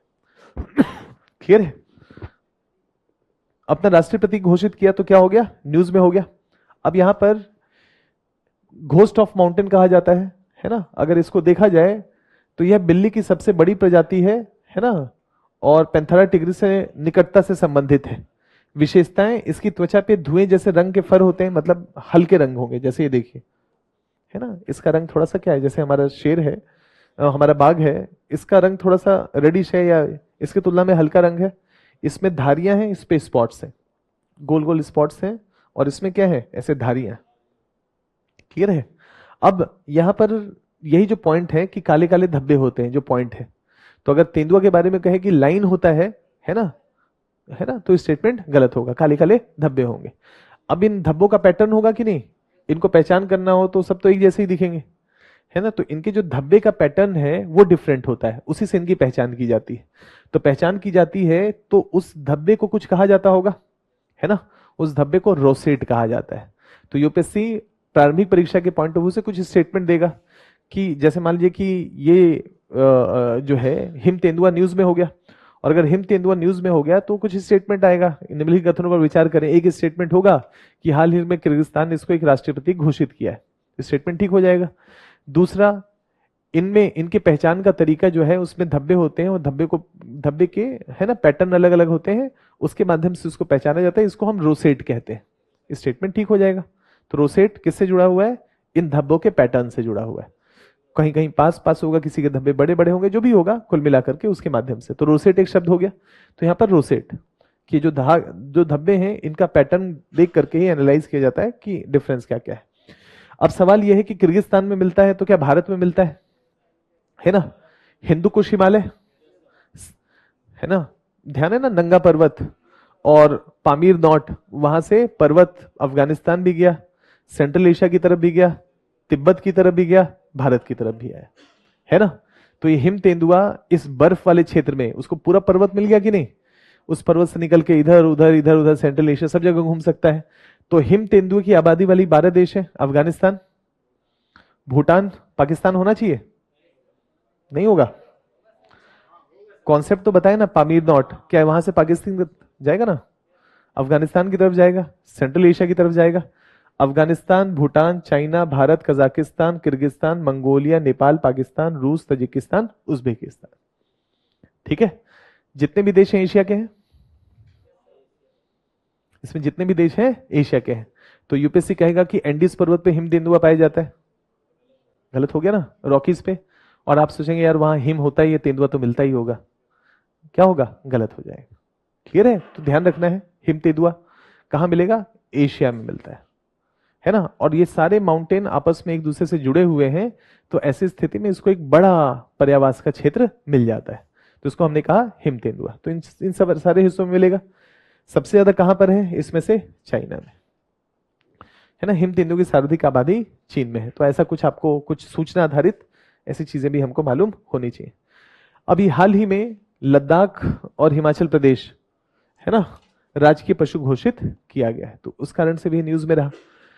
अब इसको आगे देखेंगे, आईयूसीएन की लिस्ट में वनरेबल कैटेगरी में है, और हाईएस्ट हमने अपने भारत का अपना कानून है वाइल्ड लाइफ प्रोटेक्शन एक्ट 1972, उसमें हमने अनुसूची 1 का मतलब है हाईएस्ट प्रोटेक्शन, किसी भी प्रकार से पोचिंग नहीं कर सकते, इसका व्यापार नहीं कर सकते हैं, इन सब चीजों पे मार नहीं सकते हैं, है ना, किसी भी प्रकार का क्षति नहीं पहुंचा सकते, बहुत सारे कंट्रोल चेक्स एंड बैलेंसेज है, हाईएस्ट प्रोटेक्शन दिया गया है, अभी के लिए बस इतना ध्यान में रखें। तो ये सब इससे जुड़ा हुआ एक पार्टिकुलर स्पीसीज से पहलू है। यानी हमने स्पीसीज डाइवर्सिटी को समझा और स्पीसीज के पॉइंट ऑफ व्यू जो भी स्पीसीज आसपास भारत के आसपास न्यूज में है उन स्पीसीज डाइवर्सिटी को हमने समझने की कोशिश की। क्लियर है? ये आपका अगर जो पहला वाला टॉपिक था जो हमने शुरू किया,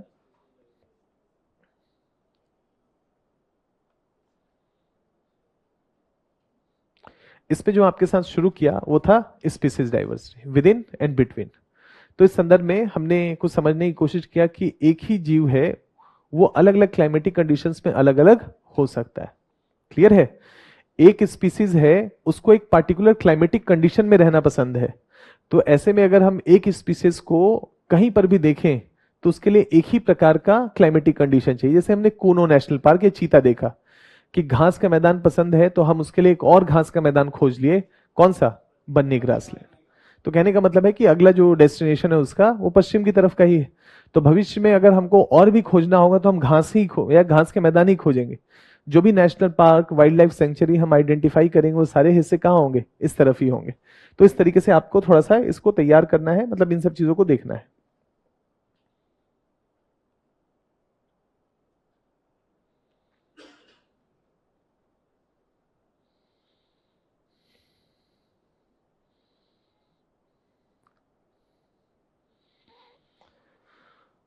अब देखिए, अब थोड़ा सा और इसमें थोड़ा इन डेप्थ और जाते हैं। तो ये जो स्पीसीज डाइवर्सिटी हमने किया है ना, स्पीसीज रिचनेस किया था अभी थोड़ी देर पहले। स्पीसीज रिचनेस का मतलब क्या है? प्रचुरता का मतलब संख्या,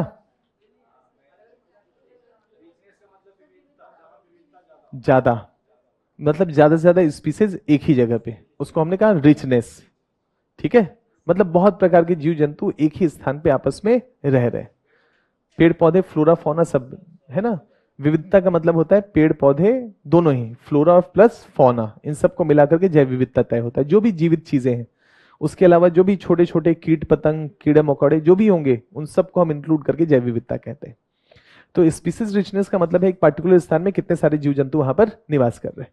यहां पर इसको हम तीन नजरिए से देख सकते हैं, है ना, अल्फा, बीटा, गामा। क्लियर है? कौन कौन से? Alpha, beta, gamma. देखें हम इसको थोड़ा सा। अब इसमें से मैं अभी बीटा और गामा छोड़ रहा हूं, अल्फा पे फोकस करते हैं, और अल्फा हो जाएगा तो फिर बीटा लेंगे, फिर बीटा की व्याख्या करते हैं। अल्फा का मतलब सिंपल मतलब है, अल्फा मतलब कि अल्फा विविधता एक विशेष क्षेत्र, समुदाय, परितंत्र के भीतर विविधता को संदर्भित करती है। इसे परितंत्र के भीतर समवर्ग या टैक्सा, आमतौर पर प्रजातियों की संख्या की गणना करने के लिए मापा जाता है। तो अल्फा डाइवर्सिटी का सिंपल मतलब क्या हो गया कि हमने एक क्षेत्र लिया और उसमें जितने भी जीव जंतु हैं हमने उसको गिन दिया। उदाहरण के लिए अगर हम कह रहे हैं कि विश्वत रेखा में सबसे ज्यादा जैव विविधता पाई जाती है, तो हमने पेड़ पौधे लिए और गिनना शुरू कर दिया, ये अलग प्रकार का 2 3 4 5 6 7 8 9 10 ऐसे करके गिन दिया। कोई रेंगने वाला जीव जंतु है, एम्फीबियन है, तो हमने उसको गिन दिया। पानी में रहने वाला कोई जीव जंतु है, उसको गिन करके कर दिया, है ना। कोई चलने वाला जीव जंतु है सरीसृप के अलावा बाकी, है ना, उसको हम लोगों ने, जैसे कि डियर है, बाघ है, उन सब की हमने गिनती कर दी। और हमने कहा कि ये पार्टिकुलर जो क्षेत्र है, इस क्षेत्र में संख्या अपेक्षाकृत ज्यादा है। और संख्या ज्यादा है इसका मतलब है कि ये क्षेत्र ज्यादा सपोर्ट कर पा रहा है, और ज्यादा सपोर्ट कर पा रहा है तो हम इसलिए इसको करना चाहते हैं ताकि हम समझ पाए कि क्या हमको ऐसे क्षेत्रों को प्रोटेक्ट करने की जरूरत है क्या। क्यों? क्योंकि यहां पर जैव विविधता अपेक्षाकृत ज्यादा है ना। ऐसी स्थिति में हमको उन जगहों का चुनाव करना चाहिए जहां पर अपेक्षाकृत जीव जंतुओं, फ्लोरा फौना, इन सब की संख्या ज्यादा हो, और हमको highest level of protection in क्षेत्रों को देना चाहिए ताकि हम वहां पर जैव विविधता को संजो पाए, प्रोटेक्ट कर पाए। तो हमको अल्फा डाइवर्सिटी के कॉन्सेप्ट की जरूरत पड़ती है। तो अल्फा डाइवर्सिटी का सिंपल मतलब हो गया, जैसे अगर हम आगे बढ़े तो अल्फा डाइवर्सिटी का सिंपल मतलब क्या हो गया, हमने गिना कि एक पार्टिकुलर इकोसिस्टम है जैसे कि अमेजन फॉरेस्ट, और हमने कहा कि वैज्ञानिकों ने अमेजन नदी बेसिन के अंदर वर्षा वनों में निवास कितने पौधों को गिना, 40,000। फिर उन्होंने आगे गिना तो पता चला कि 427 स्तनधारी प्राणी है, 1300 पक्षी है ना। रेंगने वाले ऐसे 400 प्रकार के सरीसृपों के बारे में पता चला, और उभयचर, है ना, पेड़ पेड़ पे रहने वाले और ऐसे, है ना, पानी में रहने वाले एम्फीबियंस जिसको कहा गया, है ना, पानी में भी रह सकते हैं, जमीन पे भी रह सकते हैं, इनका कितना 400 पता चला। तो हमने क्या किया, हमने कहा कि यार ये यहाँ पर जैव विविधता की संख्या इतनी है। फिर हम यहाँ से निकले और यहाँ से निकल करके मूंगा चट्टानों वाले एरिया में गए, कोरल रीफ्स वाले एरिया में, हम उष्णकटिबंधीय दलदली हिस्से में गए, है ना, पीटलैंड वाले में, हम मैंग्रोव फॉरेस्ट में गए, अलग अलग जगह पे गए, हमने उनकी संख्या को देखा। और जब संख्या को देखा और मान लीजिए कि पता चला कि सबसे ज्यादा यहाँ है, तो हमने क्या कहा, सबसे ज्यादा जैव विविधता यहाँ पर। अल्फा संख्या सबसे ज्यादा कहां पर है, यहां पर। क्लियर है? कहने का मतलब है, अब यहां पर देखें ध्यान से कि क्या अमेजन रेन फॉरेस्ट, मूंगा या कोरल या प्रवाल भित्तियां, उष्णकटिबंधीय दलदली क्षेत्र, है ना, मैंग्रोव फॉरेस्ट, क्या इन सारे जगहों पे संख्या ज्यादा होनी चाहिए, है ना? तो सारे इकोसिस्टम में, है ना, जितने भी हैं उसमें सबसे ज्यादा संख्या का सपोर्ट कौन कर रहा है, यहीं पर ये चारों। बाकी अन्य जितने भी प्रकार के हैं, तो क्या हमको इनके प्रोटेक्शन पे ज्यादा फोकस करना चाहिए? तो गवर्नमेंट ऑफ इंडिया पीटलैंड को, या वैश्विक रूप से पीटलैंड को बचाने का प्रयास होगा, वैश्विक रूप से मैंग्रोव को बचाने का प्रयास होगा, वैश्विक रूप से कोरल को बचाने का प्रयास होगा, और वैश्विक रूप से विश्वत रेखाई वन को बचाने के लिए प्रयास होंगे। तो विश्व में हाईएस्ट लेवल ऑफ प्रोटेक्शन, सबसे ज्यादा चर्चाएं चल रही होंगी, तो जहां सबसे ज्यादा जैव विविधता होगा वहां फोकस करना चाहिए, उनको बचाने पे विशेष। इसीलिए यूपीएससी भी ज्यादा सवाल क्या करता है, प्रवाल भित्तियों का पूछता है, ज्यादा सवाल क्या करता है, मैंग्रोव वाले पूछता है, या विश्वत रेखाई वनों में संकट है, कुछ प्रयास चल रहा है उसके बारे में पूछता है, या कोरल रीफ्स के बारे में पूछता है। क्यों? क्योंकि इन क्षेत्रों में अपेक्षाकृत जैव विविधता ज्यादा है, संख्या ज्यादा है, नंबर्स ज्यादा है। एक ही स्पीसीज के हो, बहुत प्रकार की स्पीसीज के हो, लेकिन ओवरऑल संख्या ज्यादा है। अभी हमको ये लेना देना नहीं है कि एक ही स्पीसीज है, 2 स्पीसीज है, 4 स्पीसीज, कुल मिलाकर के वो ज्यादा है, संख्या ज्यादा है। फिर उसके बाद हम देखते हैं कि संख्या ज्यादा है के साथ साथ स्पीसीज भी ज्यादा है। क्लियर है? तब जाकर के हम कहते हैं कि संख्या भी है प्लस स्पीसीज की संख्या भी ज्यादा है, रिचनेस। स्पीसीज रिचनेस का मतलब क्या हो गया कि संख्या तो है ही, लेकिन ज्यादा इंपॉर्टेंट क्या है, भिन्न भिन्न प्रकार के हैं और विविध प्रकार के हैं। तो अगर कोई भी संकट आया तो एक साथ 400 प्रकार के जीव खत्म। मान लेते हैं कोई पार्टिकुलर कोई इकोसिस्टम है, मान लीजिए कि ध्रुवी इकोसिस्टम है, उसमें 20 प्रकार के जीव रहते हैं और उसका संकट आया तो 20 प्रकार के जीव खत्म। और अगर विश्वत रेखाई वन कहीं से आपने पूरी तरह खत्म कर दिया तो पता चला कि 1300 प्रकार की पक्षियां वहां खत्म हो गई। पता चला कि वहां पर जो पेड़ पौधे थे उनकी 400 वेराइटीज थी, है ना, वो 400 वेराइटीज खत्म हो गई। तो इसका मतलब है क्या है, जैव विविधता का लॉस ज्यादा होगा, बायोडाइवर्सिटी का लॉस ज्यादा होगा। तो इन सब क्षेत्रों को ज्यादा प्रोटेक्शन देने की जरूरत पड़ेगी कि नहीं पड़ेगी? तो यूपीएससी आपसे अल्फा डाइवर्सिटी के बारे में पूछेगा कि अल्फा डाइवर्सिटी वो क्षेत्र होते हैं जहां पर स्पीसीज की संख्या, है ना, विविध प्रकार के स्पीसीज की संख्या कम होती है, सर्वाधिक होती है। अल्फा डाइवर्सिटी का क्षेत्र कौन सा होगा? अगर कह रहे हैं कि ये क्षेत्र अल्फा डाइवर्सिटी से परिपूर्ण है, ज्यादा है, इसका मतलब है कि वहां जैव विविधता भी ज्यादा होगा। नंबर्स तो होंगे ही, लेकिन विविध प्रकार के जीव जंतुओं की संख्या भी अपेक्षाकृत ज्यादा होगी। क्लियर हो गया अल्फा डाइवर्सिटी? तो अल्फा शब्द का मतलब समझ गए, इस्तेमाल कर सकते हैं क्या? जैव विविधता को बचाने के पॉइंट ऑफ व्यू से अल्फा क्षेत्रों या अल्फा डाइवर्सिटी के क्षेत्रों को ज्यादा तरजीह दी जानी चाहिए, है ना, उनको लेकर के एक बेहतर और समग्र रणनीति बनाई जानी चाहिए। तो ऐसी स्थिति में थोड़ा आपको ये तैयार करना पड़ेगा। अब इसी में देखा जाए अल्फा डाइवर्सिटी, तो अल्फा डाइवर्सिटी में कुछ भी करंट अफेयर्स के पॉइंट ऑफ व्यू से अमेजन वर्षा वनों का कुछ स्पीसीज का नाम आ जाए तो उसको तैयार करना ही करना है। क्लियर है? क्योंकि उसके आने की संभावना, क्योंकि कॉन्सेप्ट कहां जोड़ रहे हैं हम, अल्फा डाइवर्सिटी से, कि ये अमेजन रेन फॉरेस्ट दुनिया का सबसे ज्यादा जैव विविधता वाला क्षेत्र है और इसमें अगर संकट आएगा तो एक बड़ा संकट होगा, क्योंकि एक ही नहीं गुजरेगा, बहुत सारे जीव गुजरेंगे। तो यूपीएससी का ध्यान उसकी तरफ ज्यादा जाएगा, तो यूपीएससी सवाल पूछता है। तो जैव विविधता के भी अधिकतर सवाल आप देखेंगे, पैटर्न एनालाइज करिएगा। आज हम ये स्टेटमेंट दे रहे हैं, आप घर जाकर के इसको एनालाइज करिएगा कि जैव विविधता के अधिकतर सवाल जो यूपीएससी पूछ रहा है, क्या वो किसी पार्टिकुलर ऐसे इकोसिस्टम से हैं जहां पर अपेक्षाकृत विविधता ज्यादा है? तो आपको इसका आंसर यस में मिलेगा, और इसका आंसर यस में मिलेगा तो तैयार करना आसान हो जाएगा कि कुछ भी इससे रिलेटेड अगर आपको कुछ मिले तो लगातार उसको तैयार करने की जरूरत है। जैसे अमेजन वर्षावन, कुछ भी अगर आएगा तो तैयार करना है, मूंगा इसको तैयार करना है ना, इन सब चीजों को आपको तैयार करना है। मैंग्रोव तैयार करना है। मैंग्रोव मैंने आपके साथ विस्तार से चर्चा कर लिया है ठीक है, तो मैंग्रोव की चर्चा अभी नहीं करेंगे, लेकिन इनकेस अगर कुछ करंट के पॉइंट ऑफ व्यू से बंगाल में मान लीजिए या गुजरात के तट पे मैंग्रोव फॉरेस्ट को कुछ क्षति पहुंची है ना, कुछ संकट आया, तो आपको क्या करना चाहिए, मैंग्रोव के थोड़े डिटेलिंग पे भी जाना चाहिए कि गुजरात के अलग अलग हिस्सों में इसको किस नाम से जाना जाता है। जैसे अभी करंट अफेयर्स के पॉइंट ऑफ व्यू से जो अल्फा डाइवर्सिटी है, उस अल्फा डाइवर्सिटी के पॉइंट ऑफ व्यू से कोरल रीफ प्रवालों के बारे में काफी कुछ मतलब हमारी समझ बन रही है, या आप कहें कि गहरे समुद्र में सबसे बड़ी प्रवाल भित्ति की मैपिंग की गई।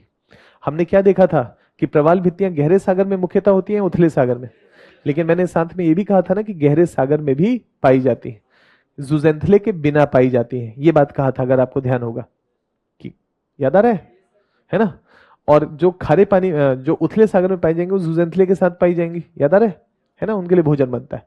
तो यहाँ पर हम अब समझने की कोशिश कर रहे हैं कि हमारी किताबों में तो उथले सागर के बारे में या उथले क्षेत्र में पाए जाने वाले प्रवाल भित्तियों के बारे में तो काफी चर्चा हुई है, नहीं, सारा किताब ही उथले सागर से भरा हुआ है, लेकिन अब हम गहरे सागर में भी हमने क्या देखा, प्रवाल भित्तियां देखी, और प्रवाल भित्तियां देखी तो उसकी मैपिंग को लेकर के एक्सरसाइज हुआ, और मैपिंग को लेकर के एक्सरसाइज हुआ तो कुछ परिणाम आए होंगे, अल्फा डाइवर्सिटी, प्रवाल मैंग्रोव्स क्या होंगे, अल्फा डाइवर्सिटी के हिस्से हो जाएंगे। तो ऐसी स्थिति में ये जो प्रवाल भित्तियां हैं, और खास करके इनका पहली बार अगर अध्ययन हुआ डीप सी को लेकर के गहरे समुद्र में, तो थोड़ा सा इसकी मैपिंग के बारे में समझे। तो अंडर वाटर मैपिंग तकनीक का समुद्र नितल की 3D छवियां बनाने में सक्षम बनाती है, 200 मीटर से 1100 मीटर की गहराई पर प्रवाल भित्तियों की मैपिंग को सुगम बनाती है। और हमको मालूम है कि जनरली 200 से 400 मीटर तक सूर्य की रोशनी पहुंच पाती है, याद है, तो उन क्षेत्र में प्रवाल भित्तियों का विकास ज्यादा होता है, उसके नीचे हमको ज्यादा देखने को नहीं मिलता है। तो अब इन 200 से 400 मीटर के नीचे है ना जो प्रवाल भित्तियां पाई जा रही हैं, उसको हमने क्या कहा, गहरे समुद्र वाली प्रवाल भित्तियां, इनकी मैपिंग हो रही है। इतनी गहराई तक सूर्य का प्रकाश प्रवेश नहीं कर सकता है, तो इमेज क्रिएट करना चैलेंजिंग काम है कि नहीं है ना, तो इसकी इमेजिंग की जा रही है ताकि हम इसको विजुअलाइज कर पाए। समुद्री नितल का अधिकांश भाग उष्ण कटिबंधीय प्रवालों की तुलना में गहरे समुद्री प्रवालों से ढका हुआ है। ध्यान से सुनिए क्या लिखा है, समुद्र नितल का, ओशियन बॉटम का अधिकांश भाग उष्ण कटिबंधीय प्रवालों की तुलना में गहरे समुद्री प्रवालों से ढका हुआ है। उष्ण कटिबंधीय समुद्री प्रवाल 0 से 30 मीटर गहराई पे पाए जाते हैं, जहां तक प्रकाश प्रवेश कर पाता है, मैक्सिमम 200 मीटर, ये सब बताए थे आपको। ऑस्ट्रेलिया की ग्रेट बैरियर रीफ दुनिया की सबसे बड़ी उष्ण कटिबंधीय प्रवाल है और उथले सागर में अवस्थित ये प्रवाल भित्ति है, ये सब तो हम लोगों ने देख लिया था। गहरे समुद्र के बारे में अगर थोड़ी सी समझ बनाए, अगर गहरे समुद्र के बारे में थोड़ा समझ बनाने की कोशिश करें, याद आ रहा है ना प्रवाल भित्ति, है ना, तो ध्यान रखिएगा वो उथले सागर के बारे में जितनी भी किताबों में बात रखी गई है वो सब उथले सागर वाली हैं, जो भी बुक्स में लिखा रहता है वो उथला सागर है। तो ये पहला अध्ययन है जो कि प्रवाल भित्ति को ज्यादा गहराई पे लेकर के जा रहा है, ठीक है, तो सवाल बनने चाहिए, क्योंकि गहरे सागर पे या गहरे सागर में पाए जाने वाले प्रवाल भित्तियों पे अभी तक सवाल नहीं बना है, ठीक है ना।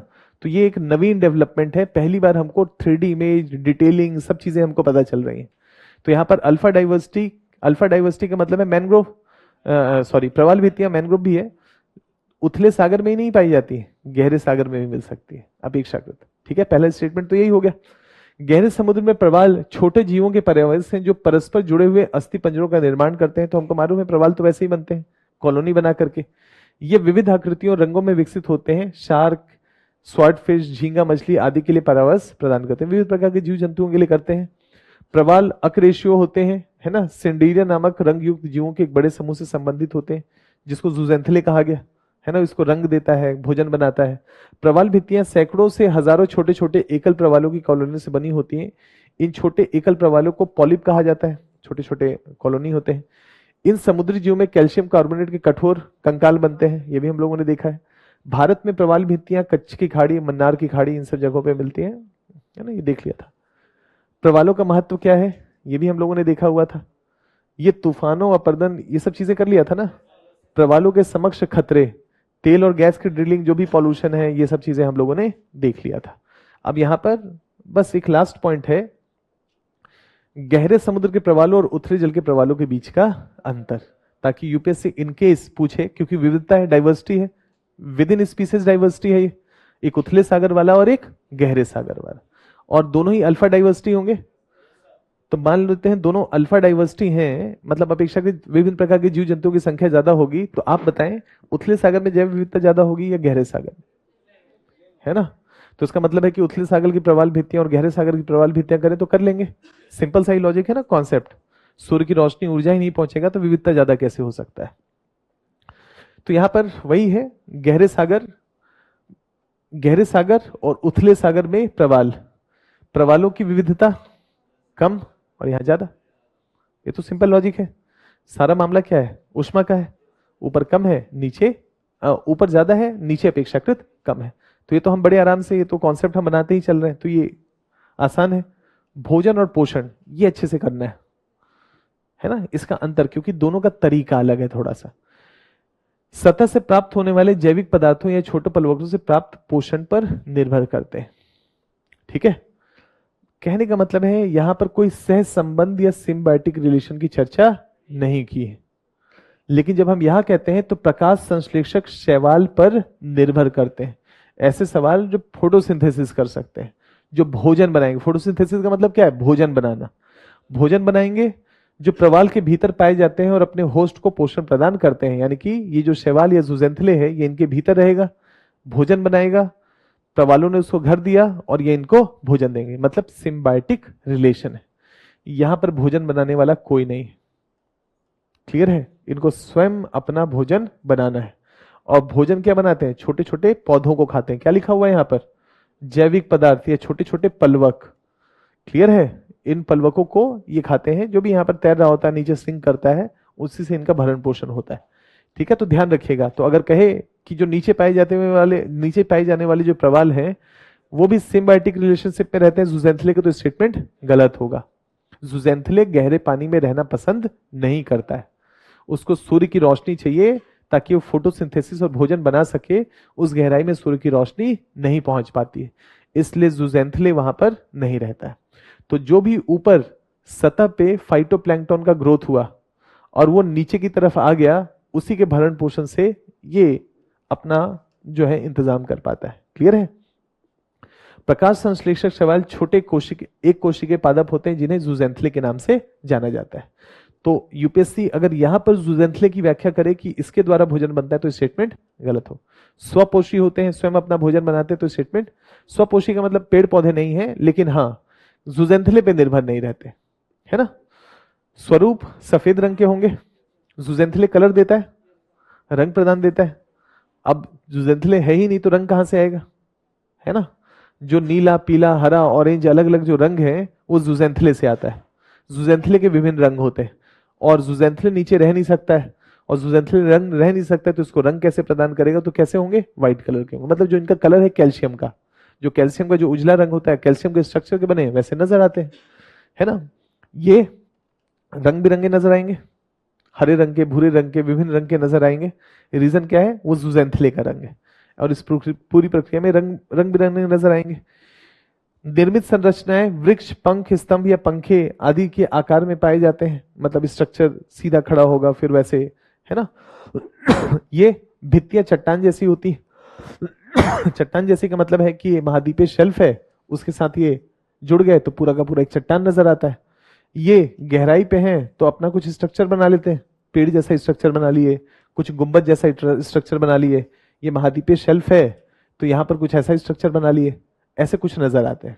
क्योंकि इनको कुछ लेना देना नहीं है ना कि मुझे सूर्य की रोशनी मिले या ना मिले, है ना? तो अपना नीचे आराम से वृक्ष के रूप में, पंख के रूप में, पिलर के रूप में, स्तंभ के रूप में अपना निर्माण कर लेते हैं।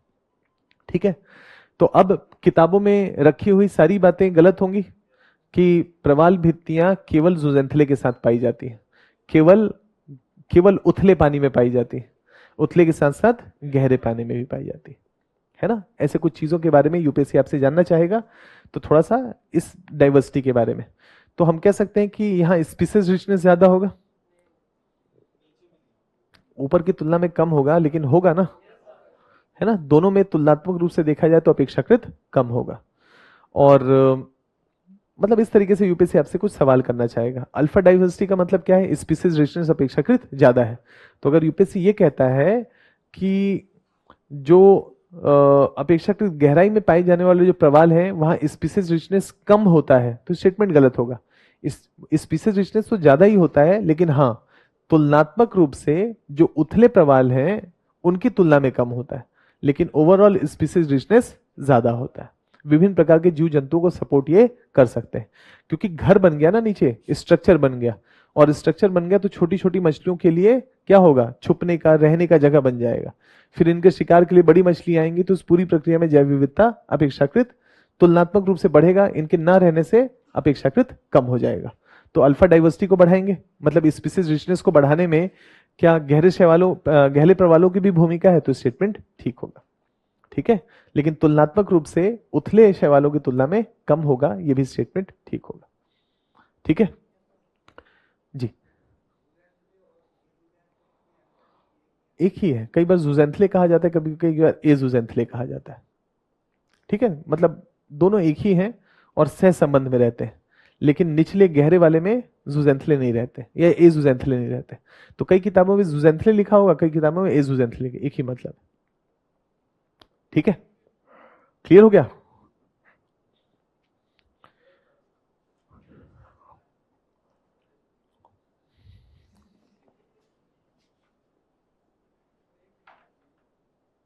ज्यादा हो गया क्या?